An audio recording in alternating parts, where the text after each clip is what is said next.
ನಮಸ್ಕಾರ ಆತ್ಮೀಯ ವೀಕ್ಷಕರೇ, ಮಾಧ್ಯಮ ಕೌಶಲ್ಯಗಳ ವಿಡಿಯೋ ಪಾಠಗಳಿಗೆ ತಮಗೆಲ್ಲರಿಗೂ ಆತ್ಮೀಯವಾದ ಸ್ವಾಗತ. ಈ ವಿಡಿಯೋ ಪಾಠಗಳನ್ನು ಕರ್ನಾಟಕ ಸರ್ಕಾರದ ವಾರ್ತಾ ಮತ್ತು ಸಾರ್ವಜನಿಕ ಸಂಪರ್ಕ ಇಲಾಖೆಯ ಅನುದಾನದ ಅಡಿಯಲ್ಲಿ ಕರ್ನಾಟಕ ರಾಜ್ಯ ಅಕ್ಕಮಹಾದೇವಿ ಮಹಿಳಾ ವಿಶ್ವವಿದ್ಯಾನಿಲಯದ ಪತ್ರಿಕೋದ್ಯಮ ಮತ್ತು ಸಮೂಹ ಸಂವಹನ ವಿಭಾಗದ ಸಹಯೋಗದಲ್ಲಿ ನಿರ್ಮಿಸಲಾಗಿದೆ. ಈ ಉಪನ್ಯಾಸ ಸರಣಿಯಲ್ಲಿ ರೇಡಿಯೋ ಪತ್ರಿಕೋದ್ಯಮ ವಿಷಯದ ಕುರಿತು ಉಪನ್ಯಾಸ ನೀಡಲು ಇಂದು ನಮ್ಮೊಂದಿಗಿದ್ದಾರೆ ಶ್ರೀ BM ಶರಬೇಂದ್ರ ಸ್ವಾಮಿ. ಅವರಿಗೆ ಈ ಉಪನ್ಯಾಸ ಕಾರ್ಯಕ್ರಮಕ್ಕೆ ಸ್ವಾಗತಿಸುತ್ತೇನೆ. ರಾಯಚೂರು ಜಿಲ್ಲೆಯ ಸಿಂಧನೂರು ತಾಲೂಕಿನ ರೌಡುಕುಂದ ಗ್ರಾಮದಲ್ಲಿ ಜನಿಸಿದ BM ಶರಬೇಂದ್ರ ಸ್ವಾಮಿ ಅವರು ಧಾರವಾಡ ಕರ್ನಾಟಕ ವಿಶ್ವವಿದ್ಯಾಲಯದಲ್ಲಿ ವಿದ್ಯಾಭ್ಯಾಸ ಮಾಡಿದರು. ಸಂಸ್ಕೃತದಲ್ಲಿ ಸ್ನಾತಕೋತ್ತರ ಪದವಿ ಪಡೆದ ಇವರು ಕಾವ್ಯ ಸ್ವರೂಪ ಒಂದು ವಿಮರ್ಶಾತ್ಮಕ ನಿಲುವು ಎಂಬ ಸಂಸ್ಕೃತ ಮಹಾಪ್ರಬಂಧಕ್ಕೆ PhD ಪದವಿ ಪಡೆದರು. ಧಾರವಾಡದ CSI ಕಾಲೇಜಿನಲ್ಲಿ ಸಂಸ್ಕೃತ ಉಪನ್ಯಾಸಕರಾಗಿ ತಮ್ಮ ವೃತ್ತಿ ಜೀವನ ಆರಂಭಿಸಿದ ಇವರು ನಂತರ ಸಮೂಹ ಸಂವಹನ ಮತ್ತು ಪತ್ರಿಕೋದ್ಯಮ ವಿಷಯದಲ್ಲಿ ಸ್ನಾತಕೋತ್ತರ ಪದವಿ ಪಡೆದರು. ತದನಂತರ ಪತ್ರಿಕೋದ್ಯಮ ಕ್ಷೇತ್ರಕ್ಕೆ ಕಾಲಿಟ್ಟ ಇವರು ಆಕಾಶವಾಣಿ ಮಂಗಳೂರು ಕೇಂದ್ರದಲ್ಲಿ ಕಾರ್ಯಕ್ರಮ ನಿರ್ವಹಣಾ ಅಧಿಕಾರಿಯಾಗಿ 26 ವರ್ಷಗಳ ಸುದೀರ್ಘ ಅನುಭವವನ್ನು ಹೊಂದಿದ್ದಾರೆ. ಪ್ರಸ್ತುತ ರಾಯಚೂರು ಆಕಾಶವಾಣಿಯ ಕಾರ್ಯಕ್ರಮ ಮುಖ್ಯಸ್ಥರಾಗಿ ಕರ್ನಾಟಕ ಸಾಹಿತ್ಯ ಅಕಾಡೆಮಿಯ ಸದಸ್ಯರಾಗಿ ಸೇವೆ ಸಲ್ಲಿಸುತ್ತಿದ್ದಾರೆ. ಆಕಾಶವಾಣಿಯಲ್ಲಿ 1000ಕ್ಕೂ ಹೆಚ್ಚು ರೇಡಿಯೋ ನಾಟಕಗಳು ಹಾಗೂ ರೂಪಕಗಳ ರಚನೆ, ನಿರ್ದೇಶನ ಹಾಗೂ ನಿರ್ಮಾಣ ಮಾಡಿರುವ ಹೆಗ್ಗಳಿಕೆ ಇವರಿಗೆ ಸಲ್ಲುತ್ತದೆ. ರಾಜ್ಯ ಮಟ್ಟದ ಆಕಾಶವಾಣಿ ಕಾರ್ಯಕ್ರಮಗಳ ನಿರ್ಮಾಣದಲ್ಲಿ ಕಿನ್ನರಿ ನಾಟಕಕ್ಕೆ ರಾಜ್ಯ ಪ್ರಶಸ್ತಿ ದೊರೆತಿದೆ. ಧಾರವಾಡದ ಕಲಾದರ್ಪಣ ಹವ್ಯಾಸಿ ರಂಗ ತಂಡದ ಸ್ಥಾಪಕ ಸದಸ್ಯರಾಗಿ ಸೇವೆ ಸಲ್ಲಿಸಿದ ಇವರು ಮದುರೈ ಕಾಮರಾಜ ವಿಶ್ವವಿದ್ಯಾನಿಲಯದಲ್ಲಿ ಜರುಗಿದ ದಕ್ಷಿಣ ವಲಯ ಅಂತರ್ ವಿಶ್ವವಿದ್ಯಾನಿಲಯ ಮಟ್ಟದ ಯುವ ಜನೋತ್ಸವದಲ್ಲಿ ಧಾರವಾಡ ಕರ್ನಾಟಕ ವಿಶ್ವವಿದ್ಯಾಲಯವನ್ನು ಪ್ರತಿನಿಧಿಸಿ ಪ್ರದರ್ಶಿಸಿದ ನಾಟಕ, ಕಿರುನಾಟಕ, ಮೂಕಾಭಿನಯಗಳಿಗೆ ಬಹುಮಾನ ದೊರೆತಿದೆ. ಭಾರತೀಯ ಖಗೋಳಶಾಸ್ತ್ರ ಒಂದು ನೋಟ, ಅನುಭಾವಿ ಅಂಬಿಗರ ಚೌಡಯ್ಯ, ರೇಡಿಯೋ ಮತ್ತು ಮಾನವ ಹಕ್ಕುಗಳು, ಸಂಸ್ಕೃತ ರಂಗಭೂಮಿಯ ಉಗಮ, ವಿಕಾಸ, ಅವನತಿ ಹೀಗೆ ಅನೇಕ ಸಂಶೋಧನಾ ಪ್ರಬಂಧಗಳನ್ನು ಬರೆದಿರುವ ಇವರು ನೀನಾದ, ಪ್ರತಿಭಾನ್ವೇಷಣೆ ಹಾಗೂ ಮಂಗಳಧ್ವನಿ 25, ಮಂಗಳೂರು ಆಕಾಶವಾಣಿಯ ಬೆಳ್ಳಿ ಹಬ್ಬದ ಸ್ಮರಣ ಸಂಚಿಕೆಯ ಸಂಪಾದಕ ಸದಸ್ಯರಾಗಿಯೂ ಸೇವೆ ಸಲ್ಲಿಸಿದ್ದಾರೆ. ಇದೀಗ ಶ್ರೀ BM ಶರಬೇಂದ್ರ ಸ್ವಾಮಿ ಅವರನ್ನು ಉಪನ್ಯಾಸ ನೀಡಲು ವಿನಂತಿಸುತ್ತೇನೆ. ನಮಸ್ಕಾರ. ಪ್ರಿಯ ವಿದ್ಯಾರ್ಥಿಗಳೇ ನಮಸ್ಕಾರ. ನಾವೀಗ ಬಹು ಸುಸಜ್ಜಿತವಾದಂಥ ಬಹುಮಾಧ್ಯಮಗಳ ಸಂತೆಯಲ್ಲಿ ನಾವು ನಿಂತಿದ್ದೇವೆ. ನಾನು ನಿಮ್ಮನ್ನು ಸ್ವಲ್ಪ ಕಾಲದ ಹಿಂದಕ್ಕೆ ಕರೆದುಕೊಂಡು ಹೋಗಬೇಕು ಅಂತ ಬಯಸ್ತೇನೆ. ನಮ್ಮ ನಾಗರಿಕತೆಯ ಪ್ರಾರಂಭ ಅಥವಾ ನಮ್ಮ ಎಲ್ಲ ನಾಗರಿಕತೆ ಬಂದ ನಂತರದ ಒಂದು ದಿನ, ನಮ್ಮ ಒಂದು ಹಿಂದಿನ ದಿನವನ್ನು ನೀವು ಸುಮ್ಮನೆ ಕಲ್ಪಿಸ್ಕೊಳ್ತಾ ಹೋಗಿ. ಆಗ ನಮ್ಮ ಸಂಪರ್ಕಕ್ಕೆ, ನಮ್ಮ ಸಂವಹನಕ್ಕೆ ಇದ್ದಂಥ ಹಾದಿಗಳು ಯಾವುವು? ಆಗ ನಮಗೆ ಪುರಾಣ ಲೋಕವನ್ನು ಸುಮ್ಮನೆ ಹೀಗೆ ಗಮನಿಸಿದರೆ, ಪುರಾಣ ಲೋಕದಲ್ಲಿ ಒಂದು ಅಂಚೆ ಅಂದರೆ ಹಂಸ ತನ್ನ ಸಂದೇಶವನ್ನು ಕೊಡಲಿಕ್ಕೆ ಹೋದದ್ದು ಕಥೆ ನಳದಮಯಂತಿಯರ ಕಥೆಯಲ್ಲಿ ನೋಡ್ತೇವೆ. ಅದು ಸಂದೇಶವಾಹಕವಾಗಿ ಕೆಲಸ ಮಾಡಿದ್ದು ಗೊತ್ತಿದೆ. ಪಾರಿವಾಳಗಳ ಕಾಲಿಗೆ ಒಂದು ಪತ್ರ ಕಟ್ಟಿ ಕಳಿಸಿದಂಥ ಕಥೆಗಳನ್ನು ನಾವು ಕೇಳಿದ್ದೇವೆ. ಅದು ಒಂದು ಸಂವಹನ ಆದಂಥ ಕಥೆ ಇತ್ತು. ಹಾಗೆಯೇ ಬರುತ್ತಾ ಅಂಚೆ ವ್ಯವಸ್ಥೆ ನಮ್ಮಲ್ಲಿ ಬಂದ ನಂತರ ಅಂಚೆಗಳು, ಪತ್ರಗಳು ಹರಿದಾಡಿದವು. ಆ ಪತ್ರಗಳು ನಮ್ಮ ಸಂವಹನದ ಹಾದಿಯಾಗಿದ್ದವು. ಮತ್ತು ಬೇರೆ ಸುದ್ದಿಗಳನ್ನು ತಿಳಿದುಕೊಳ್ಳಿಕ್ಕೆ ಕೇವಲ ಅದು ಸುದ್ದಿಯೋ ಗಾಳಿ ಸುದ್ದಿಯೋ ಗೊತ್ತಾಗದಂತಹ ಒಂದು ಸ್ಥಿತಿಯಲ್ಲಿ ನಾವಿದ್ದೆವು. ಅಂಥದ್ದೊಂದು ಕಾಲ ನಮ್ಮ ಮುಂದೆ ಇತ್ತು. ಅಂತಹ ಕಾಲವನ್ನು ದಾಟಿ ನಾವೀಗ ಹೇಗೆ ಬಂದಿದ್ದೇವೆ ಅಂದರೆ, ಒಂದು ದೃಷ್ಟಿಯಿಂದ ಬಹುಮಾಧ್ಯಮದ ಸಂತೆಯಲ್ಲಿ ನಾವು ನಿಂತು ಬಿಟ್ಟಿದ್ದೇವೆ. ಯಾವುದನ್ನು ಆಯ್ಕೆ ಮಾಡಿಕೊಳ್ಬೇಕು, ಯಾವುದು ಸರಿ ಯಾವುದು ತಪ್ಪು ಗೊತ್ತಿಲ್ಲದಂಥ ಒಂದು ಸ್ಥಿತಿ ಈಗ ನಿರ್ಮಾಣ ಆಗಿದೆ. ನಾನು ಈಗ ಹಿಂದೆ ಹೇಳಿದಾಗೆ ಪತ್ರಗಳು ಮುಗಿತಾ ಬಿದ್ದಾಗ ಪತ್ರಿಕೆಗಳು ಬಂದವು. ನಮಗೆ ಪತ್ರಿಕೆಗಳು ಯಾವಾಗ ಗುಟೆನ್ಬರ್ಗ್ ಮುದ್ರಣ ಯಂತ್ರವನ್ನು ಕಂಡುಹಿಡಿದ್ನೋ ಅದರ ಫಲವಾಗಿ ನಮಗೆ ಪತ್ರಿಕೆಗಳು ನಮಗೆ ಕಾಣಲಿಕ್ಕೆ ಸಿಕ್ಕು. ಅವೇ ನಮಗೆ ಬಹುಮಾಧ್ಯಮ ಅಥವಾ ಸುದ್ದಿ ಮಾಧ್ಯಮ ಆಗಿ ನಮ್ಮ ಜೊತೆಗಿದ್ದವು. ಆ ಸುದ್ದಿ ಮಾಧ್ಯಮ ನಮಗೆ ಸಿಗ್ತಾ ಇದ್ದ ಹಾಗೆ ಮತ್ತೊಂದು ಮಾಧ್ಯಮ ತೆರೆದುಕೊಂಡಿತು. ಅದು ಬಾನುಲಿ, ನಾವಿಗೇನು ಆಕಾಶವಾಣಿ ಅಂತ ಹೇಳ್ತೇವೆ, ಅಂಥದ್ದೊಂದು ವ್ಯವಸ್ಥೆ, ರೇಡಿಯೋ, ಮೂಲತಃ ರೇಡಿಯೋ. ಆ ರೇಡಿಯೋ ವ್ಯವಸ್ಥೆ ಪ್ರಾರಂಭ ಆಯಿತು ಪತ್ರಿಕೆಗಳು ಮುಗಿತಾ ಇದ್ದ ಹಾಗೆ. ಆ ರೇಡಿಯೋ ವ್ಯವಸ್ಥೆ ಹೇಗಿತ್ತಂದರೆ, ನಮ್ಮ ಧ್ವನಿ ಸಂದೇಶವನ್ನು ಕಳಿಸಬಹುದಾದದ್ದು ಮಾತ್ರ ಆಗಿತ್ತು ಪ್ರಾರಂಭದ ದಿನಗಳಲ್ಲಿ. ಅಂತಹದ್ದೊಂದು ವ್ಯವಸ್ಥೆ ನಮ್ಮ ಭಾರತದಲ್ಲೂ ಬಂತು. ಭಾರತದಲ್ಲಿ 1927 ಸುಮಾರಿಗೆ ಒಂದು ಪ್ರಸಾರದ ವ್ಯವಸ್ಥೆ ಪ್ರಾರಂಭ ಆಯಿತು. ನಂತರದ ಭಾರತದ ಬೇರೆ ಬೇರೆ ನಗರಗಳಲ್ಲಿ ಪ್ರಾರಂಭ ಆಯಿತು. ಅಧಿಕೃತವಾಗಿ 1936ರಲ್ಲಿ ಆಲ್ ಇಂಡಿಯಾ ರೇಡಿಯೋ ಅಂತ ಒಂದು ನಾಮಕರಣದೊಂದಿಗೆ ಒಂದು ಸಂಸ್ಥೆ ಪ್ರಾರಂಭ ಆಯಿತು. ಅದು ಇಡೀ ಮಾಧ್ಯಮವನ್ನು, ಏನು ಶ್ರವ್ಯ ಮಾಧ್ಯಮ, ರೇಡಿಯೋ ಮಾಧ್ಯಮವನ್ನು ಅದು ಸಂಪೂರ್ಣ ಆವರಿಸಿಬಿಟ್ಟಿತು, ಆಲ್ ಇಂಡಿಯಾ ರೇಡಿಯೋ ಅನ್ನೋಂಥದ್ದು. ಆನಂತರದ ಕಥೆಗಳು ನಿಮಗೆ ಗೊತ್ತಿದೆ. ಆನಂತರ ಏನಾಯಿತು, ದೂರದರ್ಶನ ಬಂತು. ಆಗ ಕೇವಲ ದೂರದರ್ಶನ, ಏನು ನಮ್ಮ ಸರ್ಕಾರಿ ಸ್ವಾಮ್ಯದ ದೂರದರ್ಶನ ಮಾತ್ರ ಇತ್ತು. ಅದಾದ ನಂತರ ಖಾಸಗಿ ಚಾನಲ್ಗಳು ಬಂದವು. ಖಾಸಗಿ ಚಾನಲ್ಗಳು ಆಗಳ ಭರಾಟೆಗಳು ಜೊತೆಗೆ ಸುದ್ದಿ ಬಿತ್ತರ ಮಾಡುವಂಥ ಸುದ್ದಿ ಚಾನಲ್ಗಳು, ಸುದ್ದಿವಾಹಿನಿಗಳು ಪ್ರಾರಂಭ ಆದವು. ಹೀಗೆ ಅಂದರೆ ಮಾಧ್ಯಮ, ನಮ್ಮ ಲೋಕ ಮಾಧ್ಯಮಕ್ಕೆ ತೆರೆದುಕೊಳ್ತಾ ಹೋಯಿತು. ಆ ತೆರೆದುಕೊಳ್ತಾ ಇದ್ದಂಥ ಪರಿಯನ್ನು ನಾವು ನೋಡಿದ್ರೆ ಇವತ್ತಿಗೂ ಕೂಡ ಬೆರಗಾಗಿ ನಿಲ್ಲುವಂಥ ಸ್ಥಿತಿ ಇದೆ. ಅಂತಹದ್ದೊಂದು ಬೆರಗನ್ನು ಹುಟ್ಟಿಸುವಂಥ ಒಂದು ಮಾಧ್ಯಮ ಲೋಕ ನಮ್ಮ ಮುಂದೆ ಕಣ್ಣು ತೆರೆಯಿತು ಮಾತ್ರ ಅಲ್ಲ, ಅದು ಇವತ್ತು ದೈತ್ಯಾಕಾರವಾಗಿ ಬೆಳೆದು ನಿಂತಿದೆ. ಅದಕ್ಕೆ ಜೋಡಣೆಯಾಗಿ ನಮ್ಮ ಸಾಮಾಜಿಕ ಜಾಲತಾಣಗಳು ಬಂದು, ಆ ಸಾಮಾಜಿಕ ಜಾಲತಾಣಗಳ ಮೂಲಕ ಮತ್ತು ಅದಕ್ಕೆ ಸಂಬಂಧಪಟ್ಟಂಥ ಬೇರೆ ಬೇರೆ ಆ್ಯಪ್ಗಳು ಬಂದವು. ಹೀಗೆ ನಮ್ಮ ಸುದ್ದಿ ಮಾಧ್ಯಮ ಅಥವಾ ನಮ್ಮ ಸಂಪರ್ಕ ಮಾಧ್ಯಮ ವಿಶಾಲವಾಗ್ತಾ ಬೆಳೀತಾ ಹೋಗಿ ನಾವು ಎಲ್ಲಿದ್ದೇವೆ ಅನ್ನೋದನ್ನೇ ಮರೆತಂಥ ಸ್ಥಿತಿಯಲ್ಲಿ ನಾವಿದ್ದೇವೆ. ಆದರೆ ಪತ್ರಿಕಾ ಮಾಧ್ಯಮ ಮತ್ತು ಆಕಾಶವಾಣಿ ಈ ಎರಡೂ ಕೂಡ ಒಂದು ಶಿಸ್ತನ್ನು ಕಾಯ್ದುಕೊಂಡು ಬಂದಂಥ ಮಾಧ್ಯಮಗಳಾಗಿ ಇವತ್ತು ನಮ್ಮ ಕಣ್ಮುಂದೆ ಗೋಚರಿಸ್ತವೆ. ಯಾಕಂದರೆ ಇವತ್ತಿಗೂ ಕೂಡ ನಾವು ರಿಲಯಬಲ್ ಸೋರ್ಸ್ ಅಂತ ಹೇಳ್ಕೊಳ್ಳಬಹುದಾದದ್ದರಲ್ಲಿ ಪತ್ರಿಕಾ ಮಾಧ್ಯಮ ಕೂಡ ಇದೆ. ಕೆಲವೊಂದು ಟ್ಯಾಬ್ಲಾಯ್ಡ್ ಪತ್ರಿಕೆಗಳನ್ನು ಹೊರತುಪಡಿಸಿದರೆ ನಮ್ಮ ದಿನನಿತ್ಯದ ಸುದ್ದಿ ಮಾಧ್ಯಮಕ್ಕೆ, ಅಂದರೆ ಸುದ್ದಿಗಳನ್ನು ಹೊತ್ತು ತರುವ ಮತ್ತು ವಿಶ್ಲೇಷಿಸುವ, ನಮ್ಮ ಬದುಕನ್ನು ವಿಶ್ಲೇಷಿಸುವ, ರಾಜಕೀಯವನ್ನು ವಿಶ್ಲೇಷಿಸುವ ಕಾರ್ಯವನ್ನು ನಮ್ಮ ಪತ್ರಿಕಾ ಮಾಧ್ಯಮ ಮಾಡ್ತಾ ಬಂದಿದೆ. ಅದರ ಜೊತೆಗೆ ಆಕಾಶವಾಣಿ ಒಂದು ದೃಶ್ಯ ಮಾಧ್ಯಮವಾಗಿ ತನ್ನನ್ನು, ಶ್ರವ್ಯ ಮಾಧ್ಯಮವಾಗಿ ತನ್ನನ್ನು ತಾನು ತೆರೆದುಕೊಂಡಿದೆ ಮಾತ್ರ ಅಲ್ಲ, ಅದು ತನ್ನದೇ ಆದಂಥ ಛಾಪನ್ನು ಒತ್ತಿದೆ.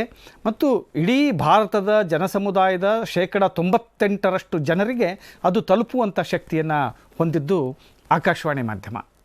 ರೇಡಿಯೋ ಮಾಧ್ಯಮ ಆಗ ಇದ್ದದ್ದು ಅದು ಸರ್ಕಾರಿ ಸ್ವಾಮ್ಯಕ್ಕೆ ಬಂತು ಮತ್ತು ವಿಸ್ತೃತವಾಗಿ ಬೆಳೆಯಿತು, ಇಡೀ ದೇಶದಾದ್ಯಂತ ಬೆಳೆಯಿತು, ಎಲ್ಲ ಜನಸಮುದಾಯವನ್ನು ತಲುಪಲಿಕ್ಕೆ ಪ್ರಯತ್ನಿಸಿತು. ಆದರೆ ಇವತ್ತು ಒಂದು ಚೂರು ಕಾಲ ಬದಲಾಗಿದೆ.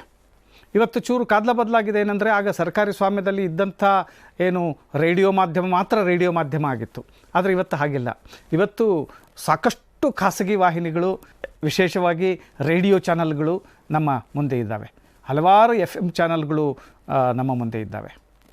ಆದರೆ ಈ ಎಲ್ಲ ಖಾಸಗಿ FM ಚಾನಲ್ಗಳ ನಡುವೆಯೂ ಕೂಡ ಆಕಾಶವಾಣಿ ಒಂದು ಶ್ರೇಷ್ಠ ಮಾಧ್ಯಮವಾಗಿ ನಮ್ಮ ಕಣ್ಣೆದುರಿಗೆ ಗೋರಿಸ್ತದೆ. ಯಾಕೆ ಅದು ತುಂಬ ಉತ್ತಮ ಮಾಧ್ಯಮ, ಶ್ರೇಷ್ಠ ಮಾಧ್ಯಮ ಅಂತ ನಾನು ಮತ್ತೆ ಹೇಳ್ತೇನೆ ಅಂತ ಹೇಳಿದರೆ, ಅದು ಒಂದು ಸಾಮಾಜಿಕ ಜವಾಬ್ದಾರಿಯಿಂದ ಕೆಲಸ ಮಾಡುವಂಥ ಒಂದು ಮಾಧ್ಯಮವಾಗಿ ಆಕಾಶವಾಣಿ ಇವತ್ತು ನಮ್ಮ ದೇಶದಾದ್ಯಂತ ಒಳ್ಳೆಯ ಗುಣಮಟ್ಟದ ಕಾರ್ಯಕ್ರಮಗಳನ್ನು ನೀಡೋದರಲ್ಲಿ ಹೆಸರುವಾಸಿಯಾಗಿದೆ. ನಾನು ಆಗ ಹೇಳಿದಾಗಲೇ 98%ಕ್ಕಿಂತಲೂ ಹೆಚ್ಚು ಜನರನ್ನು ತಲುಪ್ತದೆ ಮಾತ್ರ ಅಲ್ಲ, ಆ ಜನರಿಗೆ ಮಾಹಿತಿಯನ್ನು, ಮನರಂಜನೆಯನ್ನು, ಶಿಕ್ಷಣವನ್ನು ನೀಡುವಂಥ ದೊಡ್ಡ ಜವಾಬ್ದಾರಿಯನ್ನು ಹೊತ್ತಂಥ ಸಂಸ್ಥೆ ಆಕಾಶವಾಣಿ. ಇಂಥದ್ದೊಂದು ದೃಶ್ಯಗೋಚರವಲ್ಲದ, ನಮ್ಮ ಕಣ್ಣಿಗೆ ಕಾಣಿಸದ, ಕೇವಲ ಕಿವಿಗೆ ಮಾತ್ರ ಕೇಳಿಸಬಲ್ಲಂಥ ಒಂದು ಮಾಧ್ಯಮ ಇಷ್ಟೆಲ್ಲ ಕೆಲಸ ಮಾಡಬಲ್ಲದೆ. ಅಂದರೆ 98% ಶ್ರೋತೃಗಳನ್ನು ಅದು ಹಿಡಿದಿಡಬಲ್ಲದೆ, ಅವರ ಆಸೆಗಳನ್ನು, ಅವರ ನಿರೀಕ್ಷೆಗಳನ್ನು ಪೂರೈಸಬಲ್ಲದೆ ಅನ್ನುವಂಥ ಪ್ರಶ್ನೆ ನಮ್ಮೆದುರಿಗೆ ಉಂಟಾಗೋದು ಸಹಜವೇ. ಅದಕ್ಕಾಗಿ ಆಕಾಶವಾಣಿ ಬೇರೆ ಕಾರ್ಯಕ್ರಮಗಳನ್ನು, ಬೇರೆ ಗುಣಮಟ್ಟದ ಕಾರ್ಯಕ್ರಮಗಳನ್ನು ಬೇರೆ ಶ್ರೋತೃಗಳಿಗೆ ತಲುಪಿಸುವಂಥ ಕೆಲಸವನ್ನು ಮಾಡ್ತಾ ಬಂದಿದೆ. ಇದು ಈ ಒಂದು ಶ್ರವ್ಯ ಮಾಧ್ಯಮ ಹೇಗೆ ಅಂತ ಹೇಳಿದ್ರೆ, ಇದು ನಮ್ಮ ಕಣ್ಣಿಗೆ ಕಾಣೋದಿಲ್ಲ. ಆದರೆ ಕಣ್ಣಿಗೆ ಕಾಣದೇ ಇದ್ದರೂ ಕೂಡ ನಮ್ಮ ಮನಸ್ಸಿನೊಳಗೆ ಒಂದು ವೇದಿಕೆಯನ್ನು ಕಟ್ಟಿಕೊಟ್ಟು ಅಲ್ಲಿ ತನ್ನ ಕಾರ್ಯಕ್ರಮವನ್ನು ಪ್ರಸ್ತುತಪಡಿಸ್ತದೆ ಮತ್ತು ನಮ್ಮ ಮನಸ್ಸಿನೊಳಗೆ ಅದಕ್ಕೊಂದು ಸ್ಥಾನ ಕಲ್ಪಿಸಿಕೊಂಡಿದ್ದೇವೆ. ಮಾಹಿತಿ, ಶಿಕ್ಷಣ, ಮನರಂಜನೆ ಇದರ ಮುಖ್ಯ ಧ್ಯೇಯ. ಆಕಾಶವಾಣಿಯ ಮುಖ್ಯ ಧ್ಯೇಯ ಅಂದರೆ ಮಾಹಿತಿಯನ್ನು ನೀಡೋದು. ಮಾಹಿತಿಯನ್ನು ನೀಡುವಾಗಲೂ ಕೂಡ ಸರಿಯಾದ ಮಾಹಿತಿಯನ್ನು ನೀಡಲಿಕ್ಕೆ ಇವತ್ತಿಗೂ ಆಕಾಶವಾಣಿ ಹೆಸರುವಾಸಿ. ಅಂದರೆ ನಾವು ಯಾವುದೇ ಸುದ್ದಿಯನ್ನು ನಂಬಬೇಕು ಅಂತ ಆಗಿದ್ದರೆ ಅದು ಆಕಾಶವಾಣಿಯನ್ನು ಒಮ್ಮೆ ಕೇಳಬೇಕು ಅಂತ ಜನರು ಆಡೋದನ್ನು ನಾವು ಕೇಳಿದ್ದೀವಿ. ಹೀಗಾಗಿ ಇವತ್ತಿಗೂ ಜನರ ನಂಬಿಕೆಗೆ ಅರ್ಹವಾದ ಮತ್ತು ಜನರು ನಂಬುವ ಒಂದು ಸುದ್ದಿ ಮಾಧ್ಯಮ ಮತ್ತು ಒಂದು ಕಾರ್ಯಕ್ರಮದ ಮಾಧ್ಯಮ ಇದ್ದರೆ ಅದು ಆಕಾಶವಾಣಿ ಅನ್ನೋದು ಕೂಡ ಒಂದು. ಮಾಹಿತಿಯನ್ನು ನೀಡಬೇಕು. ಏನು ಮಾಹಿತಿಯನ್ನು ನೀಡಬೇಕು? ಈ ಜಗತ್ತಿನಲ್ಲಿ ಆಗುವಂಥ ಹಲವಾರು ವಿದ್ಯಮಾನಗಳನ್ನು ತಿಳಿಸುವಂಥ ಕಾರ್ಯಕ್ರಮ. ಅದರ ಜೊತೆಗೆ ನಮಗೆ ಗೊತ್ತಿದೆ, ಭಾರತ ಅಭಿವೃದ್ಧಿಶೀಲ ರಾಷ್ಟ್ರಗಳಲ್ಲಿ ಒಂದು. ನಾವಿನ್ನೂ ಅಭಿವೃದ್ಧಿ ಪಥದತ್ತ ಸಾಗ್ತಾ ಇದ್ದೇವೆ. ಹೀಗಾಗಿ ಬೇರೆ ಬೇರೆ ಅನ್ಯಾನ್ಯ ಕಾರಣಗಳಿಂದ ನಮ್ಮಲ್ಲಿ ಅನಕ್ಷರತೆ ತಾಂಡವವಾಡಿದೆ, ಬಡತನ ಇದೆ. ಅವೆಲ್ಲವುಗಳನ್ನು ದಾಟಲಿಕ್ಕೆ ಹಲವಾರು ಸರ್ಕಾರದ ಯೋಜನೆಗಳಿವೆ. ಆ ಯೋಜನೆಗಳನ್ನು ಜನರಿಗೆ ತಲುಪಿಸುವಂಥ ಕಾರ್ಯದಲ್ಲೂ ಕೂಡ ಮಾಹಿತಿಯನ್ನು ನೀಡುವಂಥ ಕೆಲಸ ಆಕಾಶವಾಣಿ ಮಾಡ್ತಾ ಬಂದಿದೆ. ಅದರ ಜೊತೆಗೆ ಶಿಕ್ಷಣವನ್ನು ಕೊಡುವಂಥ ಕೆಲಸವನ್ನು ಕೂಡ ಆಕಾಶವಾಣಿ ಮಾಡ್ತಾ ಬರ್ತದೆ. ಶಿಕ್ಷಣ ಅಂದರೆ ಏನು? ಕೇವಲ ಪಠ್ಯದ ಶಿಕ್ಷಣ ಮಾತ್ರ ಅಲ್ಲ, ಜನರ ಬದುಕನ್ನು ಸರಿದಾರಿಗೆ ತರಬಲ್ಲಂಥ ಶಿಕ್ಷಣವನ್ನು ಕೊಡುವಂಥ ಕೆಲಸವನ್ನು ಕೂಡ, ಉದಾಹರಣೆಗೆ ಕಾನೂನಿನ ಅರಿವು ಮೂಡಿಸುವಂಥದ್ದಿರ್ಬೋದು, ಬೇರೆ ಬೇರೆ ಮಾಹಿತಿಯನ್ನು ನೀಡುವಂಥದ್ದಿರ್ಬೋದು, ನಮ್ಮ ಆರೋಗ್ಯದ ಶಿಕ್ಷಣವನ್ನು ನೀಡುವಂಥದ್ದಿರ್ಬೋದು, ಇಂಥ ಕೆಲಸವನ್ನು ಆಕಾಶವಾಣಿ ಮಾಡ್ತಾ ಬರ್ತದೆ. ಇದರ ಜೊತೆಗೆ ಮನರಂಜನೆಯೂ ಕೂಡ, ಅಂದರೆ ಕೇವಲ ಮಾಹಿತಿಯನ್ನು ಕೊಟ್ಟು ಒಬ್ಬ ನಮ್ಮ ಕೇಳುಗನನ್ನು ದಿಗ್ಮೂಢನನ್ನಾಗಿಸೋದು ಬೇಡ, ಅದಕ್ಕೆ ಅವನನ್ನು ಮನರಂಜನೆ ಸಹಿತ ಇಂಥದ್ದೊಂದು ಮಾಹಿತಿಯನ್ನು ಕೊಡಬೇಕು ಅನ್ನುವಂಥ ಕೆಲಸ ಆಕಾಶವಾಣಿ ಮಾಡ್ತಾ ಬಂದಿದೆ. ಏನು ಮಾಹಿತಿಗಳು?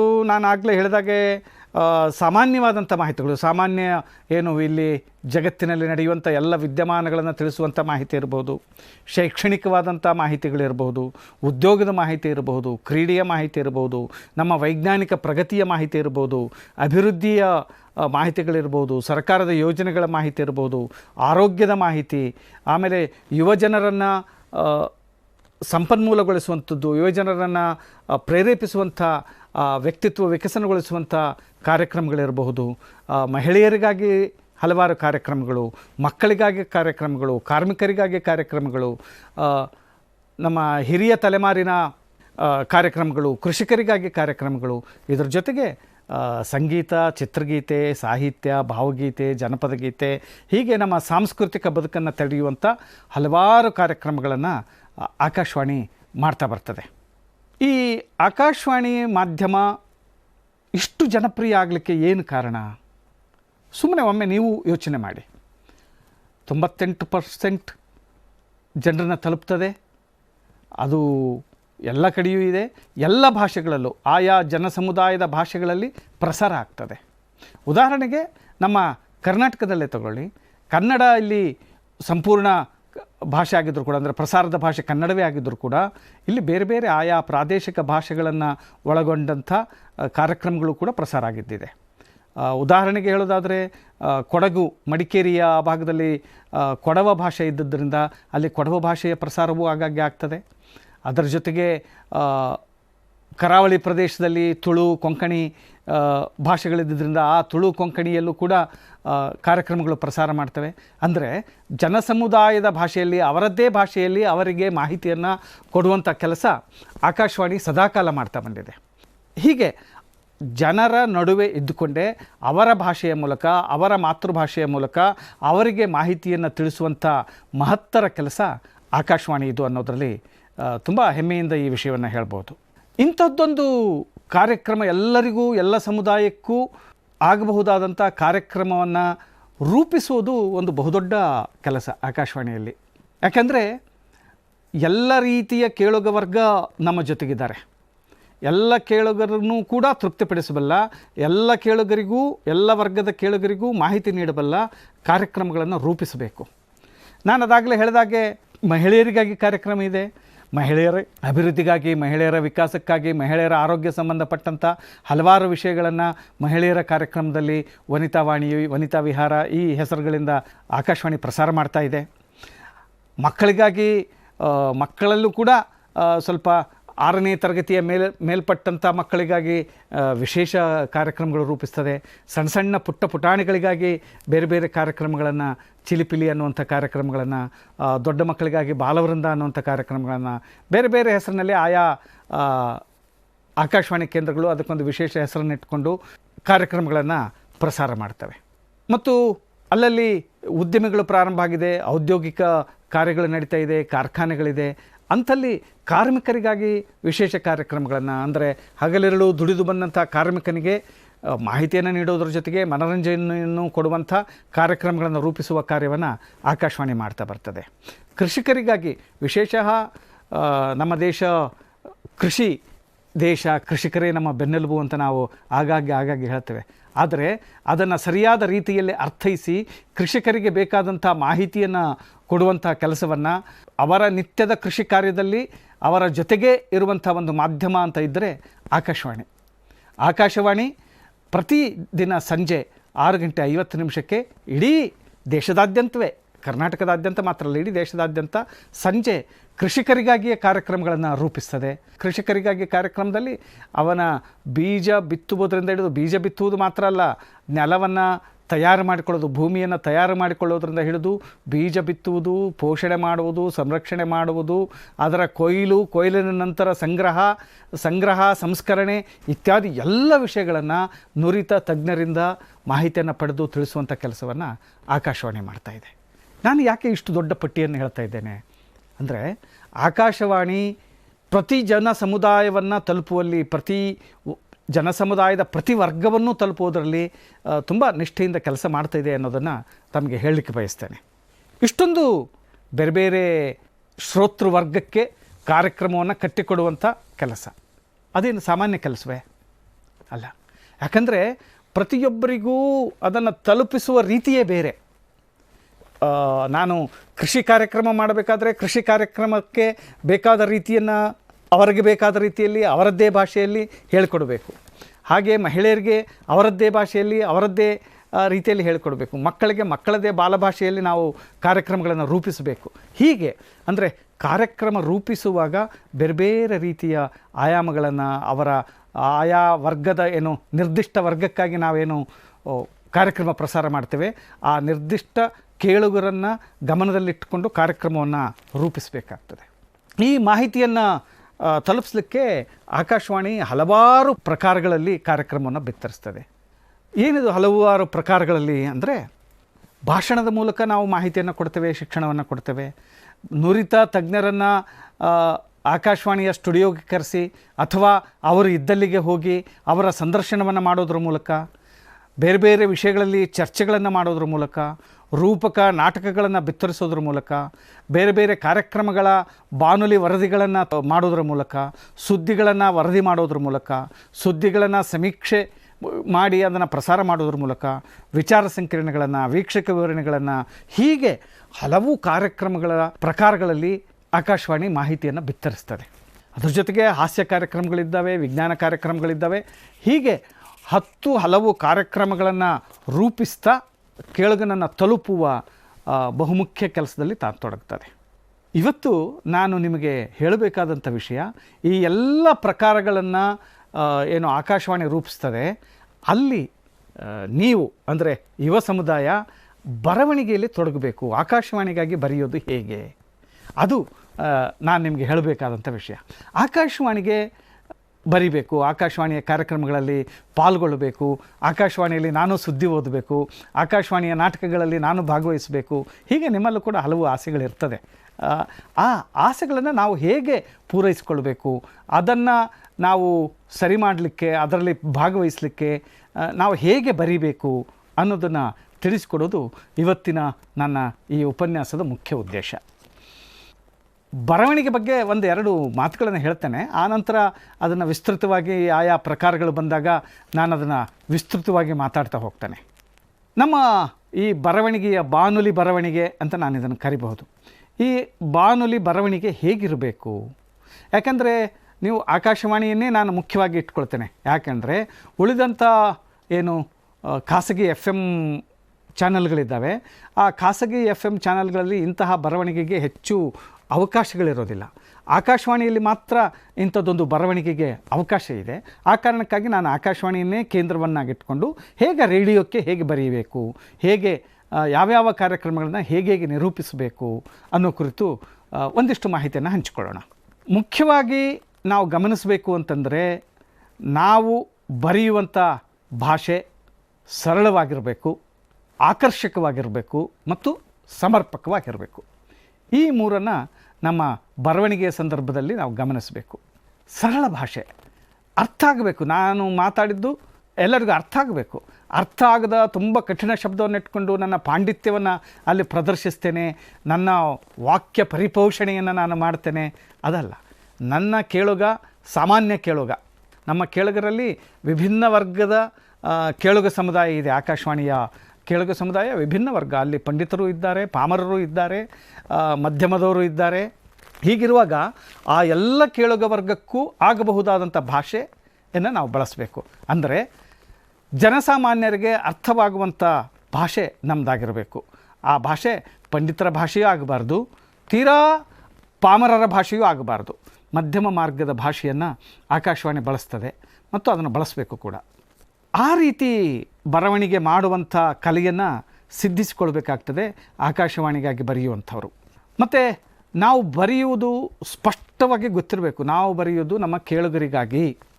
ಈ ಆಕಾಶವಾಣಿಯ ಕಾರ್ಯಕ್ರಮಗಳು ಇರುವುದೇ ಕೇಳುಗರಿಗಾಗಿ ಮತ್ತು ಕೇಳುಗರಿಂದ ಅನ್ನೋದನ್ನು ನಾವು ನೆನಪಿನಡಬೇಕು. ಯಾಕಂದರೆ ಆ ಕೇಳುಗನೇ ಆಕಾಶವಾಣಿಯ ಉಸಿರು. ಆ ಕೇಳುಗನಿಗಾಗಿಯೇ ನಾವೆಲ್ಲ ಕಾರ್ಯಕ್ರಮವನ್ನು ರೂಪಿಸೋದು. ಹೀಗಾಗಿ ಆ ಕೇಳುಗನನ್ನೇ ಕೇಂದ್ರವನ್ನಾಗಿಟ್ಟುಕೊಂಡು ನಮ್ಮ ಕಾರ್ಯಕ್ರಮಗಳನ್ನು ನಾವು ರಚಿಸಬೇಕಾಗ್ತದೆ. ಹೀಗಾಗಿ ನಾನು ಭಾವಿಸ್ತೇನೆ ನೀವೆಲ್ಲ ನಾಳೆಯ ಬಾನುಲಿ ಬರಹಗಾರರು. ಹೀಗಾಗಿ ನಿಮಗೆ ಒಂದಿಷ್ಟು ಮಾಹಿತಿಯನ್ನು ಹೇಗೆ ಬರಿಬೇಕು ಅನ್ನೋ ಮಾಹಿತಿಯನ್ನು ಕೊಡಬೇಕು ಅನ್ನೋದು ನನ್ನ ಆಸೆ. ಹಾಗೆ ನೋಡೋದಾದರೆ ಎಲ್ಲವೂ ಒಂದೇ, ಹೇಗೆ ಬರಿಬೇಕು ಅಂತ. ಉದಾಹರಣೆಗೆ, ಈಗ ನಿಮ್ಮ ಮನೆಯಲ್ಲಿ ಇವತ್ತು ಇಡ್ಲಿ ಮಾಡಿದಿರಿ, ನಾಳೆ ದೋಸೆ ಮಾಡ್ತೀರಿ, ನಾಡಿದ್ದು ಚಿತ್ರಾನ್ನ ಮಾಡ್ತೀರಿ, ಇನ್ನೊಂದು ದಿನ ಪಲಾವ್ ಮಾಡ್ತೀರಿ. ಹೀಗೆ ಅದು ನಮ್ಮ ಅಭಿರುಚಿಗೆ ಇವತ್ತು ಹೀಗಿರಲಿ, ನಾಳೆಗಿರಲಿ, ನಾಳೆಗೆ ಹೀಗೆ ನಮ್ಮ ಅಭಿರುಚಿಯನ್ನು, ನಮ್ಮ ನಾಲಿಗೆಯ ರುಚಿಯನ್ನು ತೃಪ್ತಿಪಡಿಸಲಿಕ್ಕೆ ಬೇರೆ ಬೇರೆ ಬೇರೆ ಬೇರೆ ಖಾದ್ಯಗಳನ್ನು ಮಾಡಿದಿರಿ. ನೋಡಿ, ಇಡ್ಲಿ ಮಾಡಿದಿರಿ, ಅಲ್ಲಿ ಅಕ್ಕಿ ಇದೆ. ದೋಸೆ ಮಾಡಿದಿರಿ, ಅಲ್ಲಿ ಅಕ್ಕಿ ಇದೆ. ಆನಂತರ ಪಲಾವ್ ಮಾಡ್ತೀರಿ, ಅಲ್ಲಿ ಅಕ್ಕಿ ಇದೆ. ಚಿತ್ರಾನ್ನ ಮಾಡ್ತೀರಿ, ಅದರಲ್ಲೂ ಅಕ್ಕಿ ಇದೆ. ಅನ್ನ ಸಾಂಬಾರು ಮಾಡ್ತೀರಿ, ಅಲ್ಲೂ ಅಕ್ಕಿ ಇದೆ. ಹೀಗೆ ಇರುವ ಪದಾರ್ಥ ಒಂದೇ, ಆದರೆ ಅದನ್ನು ರುಚಿಕಟ್ಟಾಗಿ ಮಾಡಿ ಉಣಬಡಿಸುವ ಕ್ರಮಗಳು ಬೇರೆ ಬೇರೆ ಬೇರೆ ಬೇರೆ. ಹಾಗೆಯೇ ಆಕಾಶವಾಣಿ ಕಾರ್ಯಕ್ರಮಗಳು ಕೂಡ. ನಾನು ಆಡುವ ಭಾಷೆ ಒಂದೇ, ಆದರೆ ಮಾಹಿತಿ ಒಂದೇ. ಆದರೆ ಮಾಹಿತಿಯನ್ನು ತಲುಪಿಸುವ ಬಗೆಗಳು ಮಾತ್ರ ಬೇರೆ ಬೇರೆ. ನಾನು ಇವತ್ತು ಭಾಷಣದ ಮೂಲಕ ಹೇಳಿದರೆ, ನಾಳೆ ಅದನ್ನು ಸಂಭಾಷಣೆ ಮೂಲಕ, ಚರ್ಚೆಯ ಮೂಲಕ, ಮಾತುಕತೆಯ ಮೂಲಕ ಹೀಗೆ ಹೇಳ್ಬೋದು. ಅಥವಾ ಅದಕ್ಕೂ ಸ್ವಲ್ಪ ಭಿನ್ನವಾಗಿ ನಾನು ಹೇಳಬೇಕು ಅಂತ ಅನಿಸಿದರೆ ಅದನ್ನೊಂದು ರೂಪಕದ ಮೂಲಕ ಹೇಳ್ಬೋದು. ಅದನ್ನು ನಾಟಕದ ಮೂಲಕವೂ ಅದೇ ಮಾಹಿತಿಯನ್ನು ಹೇಳಬಹುದು. ಹೀಗೆ ಒಂದೇ ಮಾಹಿತಿಯನ್ನು ನಾನು ಬೇರೆ ಬೇರೆ ರೀತಿಯಲ್ಲಿ ಕೊಡ್ತಾ ಹೋಗಬೇಕು ಅಂತ. ಅದೇ ಬೇರೆ ಬೇರೆ ಪ್ರಕಾರಗಳು. ಮುಖ್ಯವಾಗಿ ನಮಗೆ ಮೊದಲಿಗೆ ಯೋಚನೆ ಬರುವಂಥದ್ದೇ ಭಾಷಣ, ರೇಡಿಯೋ ಭಾಷಣಗಳು ಅಥವಾ ಆಕಾಶವಾಣಿಯ ಭಾಷಣ. ಆಕಾಶವಾಣಿಯ ಭಾಷಣಗಳನ್ನು ನೀವೆಲ್ಲ ಕೇಳಿದ್ದೀರಿ. ಗಮನವಿಟ್ಟು ಕೇಳಬೇಕು ಇನ್ನೊಮ್ಮೆ. ಯಾಕಂದರೆ ನಾನು ಭಾಷಣ ಮಾಡಲಿಕ್ಕೆ ಅಂತ ನಾನು ವೇದಿಕೆ ಹತ್ತಿದರೆ ನನ್ನ ಮುಂದೆ ಸಾಕಷ್ಟು ಜನ ಇರ್ತಾರೆ. ಆ ಸಾಕಷ್ಟು ಜನರನ್ನು ನೋಡಿ ನನಗೂ ಉತ್ಸಾಹ ಬರ್ತದೆ. ನಾನು ನನ್ನ ಮಾತಿನ ರಭಸವನ್ನು ಮತ್ತಷ್ಟು ಹೆಚ್ಚಿಸಿ ಕೇಳುಗನನ್ನು ರಂಜಿಸಿ, ಕುಂತಂಥ ಪ್ರೇಕ್ಷಕರನ್ನು ರಂಜಿಸಿ ನಾನು ಮಾತನಾಡಬಲ್ಲೆ. ಯಾಕಂದರೆ ನನಗೆ ಅವರ ಪ್ರತಿಕ್ರಿಯೆ ಬರ್ತದೆ. ನಾನು ಮಾತನಾಡ್ಸಿದ್ರೆ ಅವನು ನಗ್ತಾನೆ, ನಾನು ಏನೋ ಒಂದು ಹೇಳೋದಕ್ಕೆ ಓ ಅಂತ ಹೇಳ್ತಾನೆ, ಅವನು ಉದ್ಗರಿಸ್ತಾನೆ. ಆ ಎಲ್ಲ ಪ್ರತಿಕ್ರಿಯೆಗಳು ನನ್ನ ಎದುರಿನ ಕೇಳುಗನಿಂದ ಬರ್ತಾ ಇರ್ತದೆ. ಆಗ ಆ ಭಾಷಣಕಾರನಿಗೆ ಒಂದು ಹುಮ್ಮಸ್ಸಿರ್ತದೆ. ಆದರೆ ಆಕಾಶವಾಣಿಯ ಭಾಷಣದಲ್ಲಿ ಅವರು ಯಾರೂ ಇರೋದಿಲ್ಲ.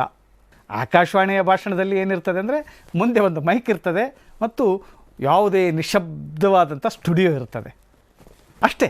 ಆ ಮೈಕು ಮತ್ತು ನಿಶಬ್ದವಾದ ಸ್ಟುಡಿಯೋ, ಹೀಗಿಟ್ಕೊಂಡು ಏನು ಭಾಷಣ ಮಾಡೋದು, ಹೇಗೆ ಭಾಷಣ ಮಾಡೋದು? ಇದು ನಿಮಗೆ ಒಂದು ಕ್ಷಣ ತಲೆಯಲ್ಲಿ ಬಂದು ಹೋಗಿದೆ ಅಲ್ವಾ?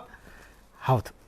ಇಲ್ಲಿ ವೇದಿಕೆಯೂ ಇರೋದಿಲ್ಲ, ಜನರೂ ಇರೋದಿಲ್ಲ, ಆಮೇಲೆ ಕೇಳುಗನ ಪ್ರತಿಕ್ರಿಯೆಯೂ ಇರೋದಿಲ್ಲ. ಆದರೂ ನೀವು ಭಾಷಣ ಮಾಡಬೇಕು. ಒಂದು ಕಲ್ಪನೆ ಮಾಡಿಕೊಳ್ಳಿ.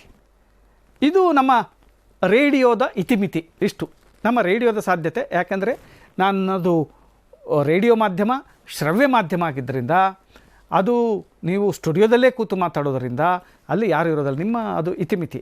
ಆದರೆ ಆ ಇತಿಮಿತಿಯೊಳಗೆಯೇ ನೀವು ಅದರ ಸಾಧ್ಯತೆಗಳನ್ನು ಮತ್ತು ಇತಿಮಿತಿಗಳನ್ನು ಅರಿತುಕೊಂಡೇ ನೀವು ಭಾಷಣ ಮಾಡಬೇಕಾಗ್ತದೆ. ಒಂದು ಭಾಷಣ ಮಾಡಬೇಕು ಅಂತಂದರೆ ನಾನು ಹೇಳಿದ್ದೇನೆ ಆಗ, ಭಾಷೆ ಬಹುಮುಖ್ಯವಾದದ್ದು. ಅದರ ಜೊತೆಗೆ ವಾಕ್ಯ ರಚನೆ. ಭಾಷೆ ನಾನು ಹೇಳಿದಾಗೆ ಸರಳವಾದ ಭಾಷೆ ಇರಬೇಕು, ಆಡು ಮಾತಿನಲ್ಲಿರಬೇಕು ಮತ್ತು ಅದು ಕೇಳುಗನಿಗೆ ಅರ್ಥ ಆಗಬೇಕು. ದೊಡ್ಡ ದೊಡ್ಡ ಪದಗಳನ್ನು ಉಪಯೋಗಿಸಿ ಹೇಳಬಾರ್ದು. ಅದು ಕೇಳುಗನಿಗೆ ಅರ್ಥವಾಗುವಂಥ ಭಾಷೆಯಲ್ಲಿರಬೇಕು. ಅದರ ಅರ್ಥ ಸಂಪೂರ್ಣವಾಗಿ ನಾನು ಆಡು ಮಾತಿನಲ್ಲೇ ಆಡಬೇಕು ಅಂತಲೂ ಅಲ್ಲ, ಸಂಪೂರ್ಣವಾಗಿ ಗ್ರಂಥಸ್ಥವಾಗಿ ಹೇಳಬೇಕು ಅಂತಲೂ ಅಲ್ಲ. ನನ್ನ ಭಾಷೆ ಮಧ್ಯಮ ಗತಿಯದ್ದು, ಅಂದರೆ ಆಡು ಭಾಷೆಯನ್ನು ಕೂಡ ಒಳಗೊಂಡಂತೆ ಲಿಖಿತವಾಗಿಯೂ ಇರುವ ಹಾಗೆ ಅದನ್ನು ಮೌಲ್ಡ್ ಮಾಡ್ಕೋಬೇಕು, ಅದನ್ನು ಪರಿವರ್ತಿಸ್ಕೊಳ್ಬೇಕು. ಆ ರೀತಿ ಒಂದು ಬರವಣಿಗೆಯ ಕಲೆಯನ್ನು ನಾವು ಸಿದ್ಧಿಸ್ಕೊಳ್ಬೇಕು. ಆಮೇಲೆ ವಾಕ್ಯ ರಚನೆ ಕೂಡ. ವಾಕ್ಯ ರಚನೆ ಇಡೀ ನಮ್ಮ ಸಂಸ್ಕೃತದಲ್ಲಿ ಬಾಣಭಟ್ಟ ಅಂತ ಒಬ್ಬ ಕವಿ ಇದ್ದಾನೆ. ಕಾದಂಬರಿ ಅನ್ನೋಂಥದ್ದು ಆತನ ಕೃತಿ. ಕಾದಂಬರಿ, ನಾವಿವತ್ತೇನು ಕಾದಂಬರಿ ಅಂತ ಹೇಳ್ತೇವೆ, ಆ ಶಬ್ದಕ್ಕೆ ಮೂಲ ಬಾಣಭಟ್ಟನ ಕಾದಂಬರಿ. ಅದೊಂದು ಗದ್ಯ ಕಾವ್ಯ. ಆತನ ಬಾಣಭಟ್ಟನ ವಾಕ್ಯ ರಚನೆ ಅಂದರೆ ಇದು ಈ ಪೇಜಿನಲ್ಲಿ ಪ್ರಾರಂಭ ಆದರೆ 2 ಪೇಜ್ 3 ಪೇಜ್ ಮುಗಿದ ನಂತರ ಆತನ ಒಂದು ಫುಲ್ ಸ್ಟಾಪ್ ಬರ್ತದೆ, ಅಲ್ಲಿ ಪೂರ್ಣ ವಿರಾಮ ಹಾಕ್ತಾನೆ.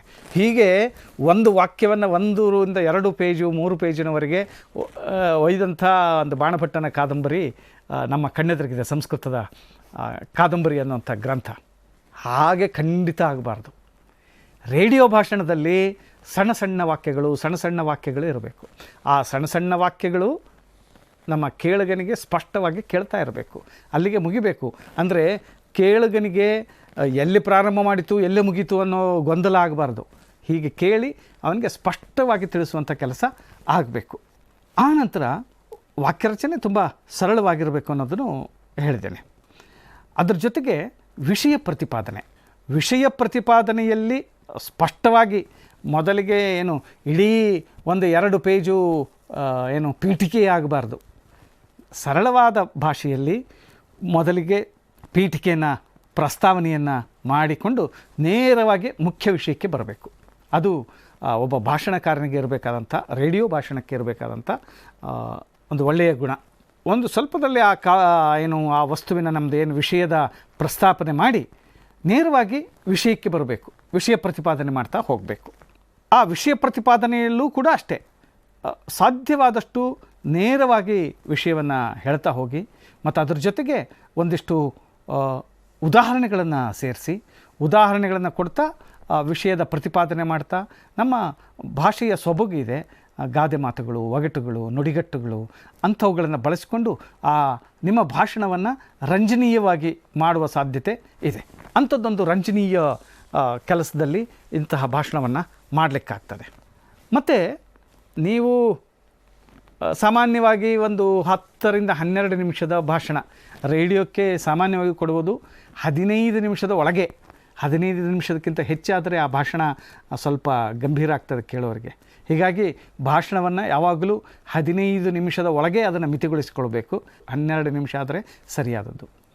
ಒಂದು ಇಲ್ಲಿ ಗಮನಿಸಬೇಕು ಏನಂದರೆ, ಆಕಾಶವಾಣಿಗೆ ಬರೆಯುವಾಗ ಸಮಯದ ಮಿತಿಯನ್ನು ನಾವು ಮೊದಲೇ ನಿಗದಿಪಡಿಸಿಕೊಳ್ಬೇಕು. ಯಾಕಂದರೆ ಆ ಸಮಯದಲ್ಲಿ ನಾವು ಅದನ್ನು ಮುಗಿಸಲೇಬೇಕು. ಇಲ್ಲದಿದ್ದರೆ ಅದು ಆಮೇಲೆ ಕತ್ತರಿ ಪ್ರಯೋಗಕ್ಕೆ ಒಳಗಾಗ್ತದೆ. ಯಾಕಂದರೆ ಎಡಿಟ್ ಮಾಡಿ ತೆಗೆದುಬಿಡ್ತಾರೆ. ನೀವು ಅರ್ಧ ತಾಸು ಮಾತಾಡಿದ್ರೆ, ಯಾಕಂದರೆ ಅವ್ರಿಗೆ ಬೇಕಾಗಿರೋದು 15 ನಿಮಿಷ ಮಾತ್ರ. 15 ನಿಮಿಷ ಅಂದರೆ 15 ನಿಮಿಷಕ್ಕೆ ಬರುವ ಹಾಗೆ ನಿಮ್ಮ ವಿಷಯವನ್ನು ಕ್ರೋಢೀಕರಿಸಿಕೊಂಡು 15 ನಿಮಿಷದಲ್ಲೇ ಮುಗಿಯುವ ಪ್ರಯತ್ನ ಮಾಡಬೇಕು. ಸಾಮಾನ್ಯವಾಗಿ 15 ನಿಮಿಷಕ್ಕೆ ಅಂದರೆ ಎಷ್ಟು ಬರಿಬೇಕು ಅನ್ನೋದೊಂದು ಕುತೂಹಲ ಇರ್ತದೆ. ನಿಮ್ಮ A4 ಸೈಜ್ ಹಾಳೆ, ಆ A4 ಸೈಜ್ ಹಾಳೆಯಲ್ಲಿ ನೀವು ಕೈಯಲ್ಲಿ ಬರೆಯುವ ಲೇಖನ ಅಂತಾದರೆ ಅದು ಸಾಮಾನ್ಯವಾಗಿ 8 ಪೇಜ್, 7ರಿಂದ 8 ಪೇಜು. ಅದು ನಿಮ್ಮ ಅಕ್ಷರದ ಗಾತ್ರಕ್ಕೆ ಅನುಗುಣವಾಗಿ. ಅಕ್ಷರ ಸ್ವಲ್ಪ ದೊಡ್ಡದಿದ್ದರೆ ನಿಮ್ಮ ಪೇಜು ಸ್ವಲ್ಪ ಜಾಸ್ತಿ ಆಗಬೇಕಾಗ್ತದೆ. ಅಕ್ಷರ ಸ್ವಲ್ಪ ಚಿಕ್ಕದಾಗಿದೆ, ಮಧ್ಯಮವಾಗಿದೆ ಅಂತಾದರೆ ಒಂದು 7-8 ಪೇಜಿನವರೆಗೆ ಒಂದು 15 ನಿಮಿಷದ ಭಾಷಣಕ್ಕೆ ಬೇಕಾಗಬಹುದು. ಅಷ್ಟನ್ನು ನೀವು ಕೊಡು. ಆದರೆ ಕಂಪ್ಯೂಟರಲ್ಲಿ ಟೈಪ್ ಮಾಡಿಸ್ತೀರಿ, ಟೈಪ್ ಮಾಡ್ಕೊಂಡು ಬರ್ತಾರೆ ಅಂತಾದರೆ ಅದು ಸುಮಾರು 4ರಿಂದ 5 ಪೇಜಿಗೆ ಸಾಕಾಗ್ತದೆ. 4ರಿಂದ 5 ಪೇಜಿನಷ್ಟು ಒಂದು 12 ನಿಮಿಷದ ಓದಿಗೆ ಸಾಕಾಗ್ಬೋದು. 5-6 ಪೇಜ್, ಯಾಕಂದರೆ ಒಂದು ಪೇಜನ್ನು ನಾವು 1-2 ನಿಮಿಷ ಅಥವಾ 1.5ರಿಂದ 2 ನಿಮಿಷದ ಲೆಕ್ಕಕ್ಕೆ ಇಟ್ಕೊಂಡ್ರೆ ಅಷ್ಟು ಸಾಕಾಗ್ತದೆ. ಅಷ್ಟನ್ನು ಬರಿಬೇಕಾಗ್ತದೆ.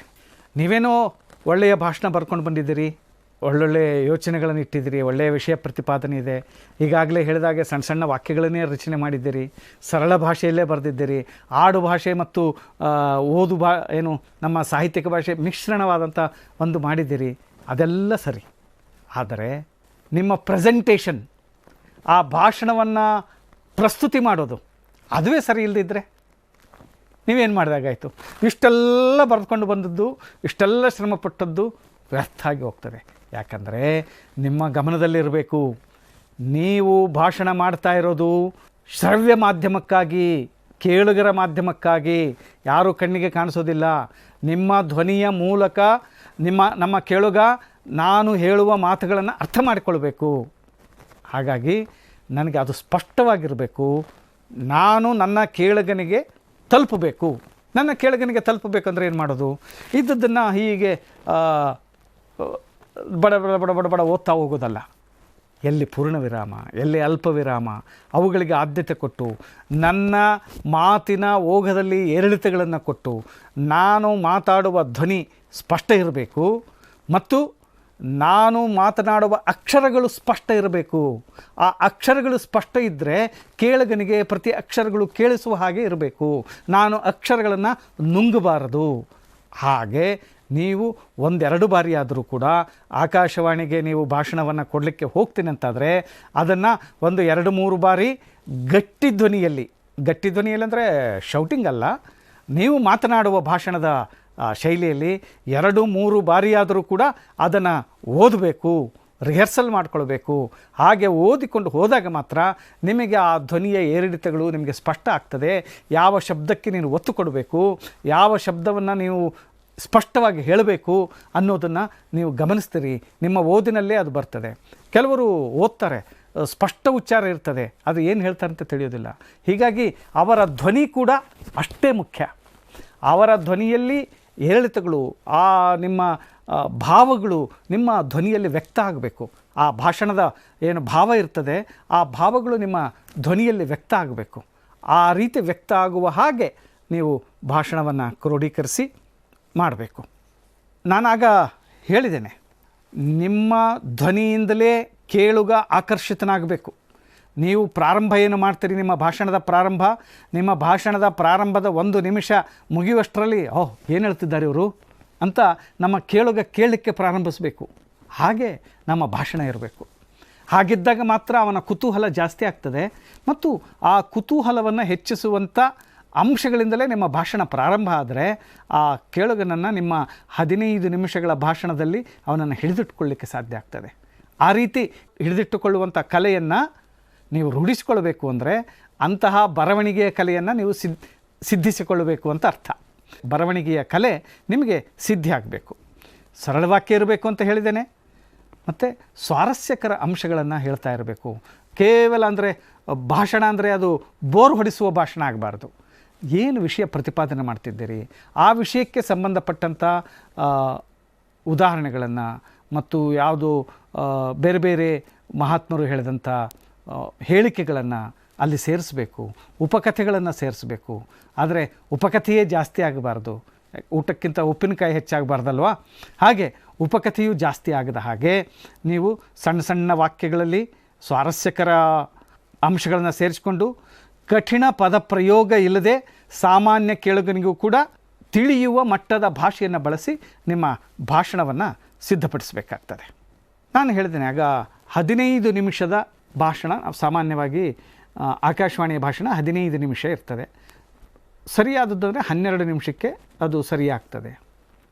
ಆದರೆ ಒಂದು ನೆನಪಿಟ್ಕೊಳ್ಳಿ, ನೀವು 10 ನಿಮಿಷದ ಭಾಷಣ ಮಾಡ್ತೀನಿ ಅಂತಾದರೆ ನೀವು 10 ನಿಮಿಷದ ಭಾಷಣ ಮಾಡಲಿಕ್ಕೆ ನಿಮ್ಮ ಅಧ್ಯಯನ ಅಥವಾ ನಿಮ್ಮಲ್ಲಿ ಆ ವಿಷಯದ ಸಂಗ್ರಹ ಸುಮಾರು 1 ತಾಸಿನಷ್ಟಿರಬೇಕು. 1 ತಾಸಿನಷ್ಟು ವಿಷಯ ಸಂಗ್ರಹ ನಿಮ್ಮಲ್ಲಿ ಇದ್ದರೆ ನೀವು 10 ನಿಮಿಷದ ಭಾಷಣ ಬರೀಲಿಕ್ಕೆ ನೀವು ಸಮರ್ಥರಾಗ್ತೀರಿ. ಇಲ್ಲದೇ ಇದ್ದರೆ ವಿಷಯ ಕಡಿಮೆ ಆಗ್ತದೆ, ಆಗ ಎಲ್ಲೆಲ್ಲೋ ವಿಷಯಾಂತರ ಆಗ್ತದೆ. ಹಾಗಾಗಬಾರ್ದು. ಅಂದರೆ ನಿಮ್ಮಲ್ಲಿ ವಿಷಯ ಸಂಗ್ರಹ ಇರಬೇಕು, ಅಧ್ಯಯನ ಇರಬೇಕು. ಆ ನಿಮ್ಮ ಅಧ್ಯಯನ ಮತ್ತು ವಿಷಯ ಸಂಗ್ರಹದ ಹಿನ್ನೆಲೆಯಲ್ಲಿ 10 ನಿಮಿಷದ ಒಂದು ಭಾಷಣವನ್ನು ನೀವು ತಯಾರು ಮಾಡಲಿಕ್ಕೆ ಸಾಧ್ಯ ಆಗ್ತದೆ. ನಾನು ಹೇಗೆ ಹೇಳ್ತೇನೆ, ನಿಮ್ಮ ಮುಂದೆ ಮೈಕ್ರೋಫೋನ್ ಇರ್ತದೆ ಮತ್ತು ಸ್ಟುಡಿಯೋ ಇರ್ತದೆ, ನಿಶ್ಶಬ್ದವಾದಂಥ ವಾತಾವರಣ ಇರ್ತದೆ ಆಕಾಶವಾಣಿ ಸ್ಟುಡಿಯೋದಲ್ಲಿ.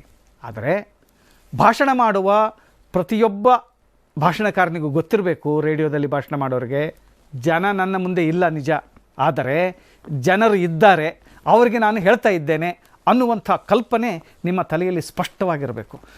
ತುಂಬ ಜನ ಕೂತು ನನ್ನನ್ನು ಕೇಳ್ತಾ ಇದ್ದಾರೆ, ನಾನು ಅವರಿಗೆ ಹೇಳ್ತಾ ಇದ್ದೇನೆ ಅನ್ನುವಂಥ ಒಂದು ಯೋಚನೆ ನಿಮ್ಮ ಮನಸ್ಸಿನಲ್ಲಿ ಸದಾ ಇದ್ದರೆ ಆಗ ಆ ಮಾತಿನ ಓಘ ತಂತಾನೆ ತೆರೆದುಕೊಳ್ತದೆ. ಆಗ ಒಂದು ಸ್ಪಷ್ಟವಾದಂಥ ಭಾಷಣವನ್ನು ಅವರು ನಮ್ಮ ಕೇಳಲಿಕ್ಕೆ ಸಾಧ್ಯ ಆಗ್ತದೆ. ಧ್ವನಿಯ ಏರಿಳಿತಗಳಿರಬೇಕು. ಧ್ವನಿಯ ಏರಿಳಿತ ಇರಬೇಕು ಅಂತಂದ ಕೂಡಲೇ ಆ ಭಾವಕ್ಕೆ ಸಂಬಂಧಪಟ್ಟ ಹಾಗೆ, ಅದರ ಆ ಶಬ್ದಗಳಿಗೆ ಸಂಬಂಧಪಟ್ಟ ಹಾಗೆ ಏರಿಳಿತಗಳಿರಬೇಕು. ಆ ಏರಿಳಿತಗಳ ಜೊತೆಗೆ ನೀವು ಹೇಳಬೇಕು.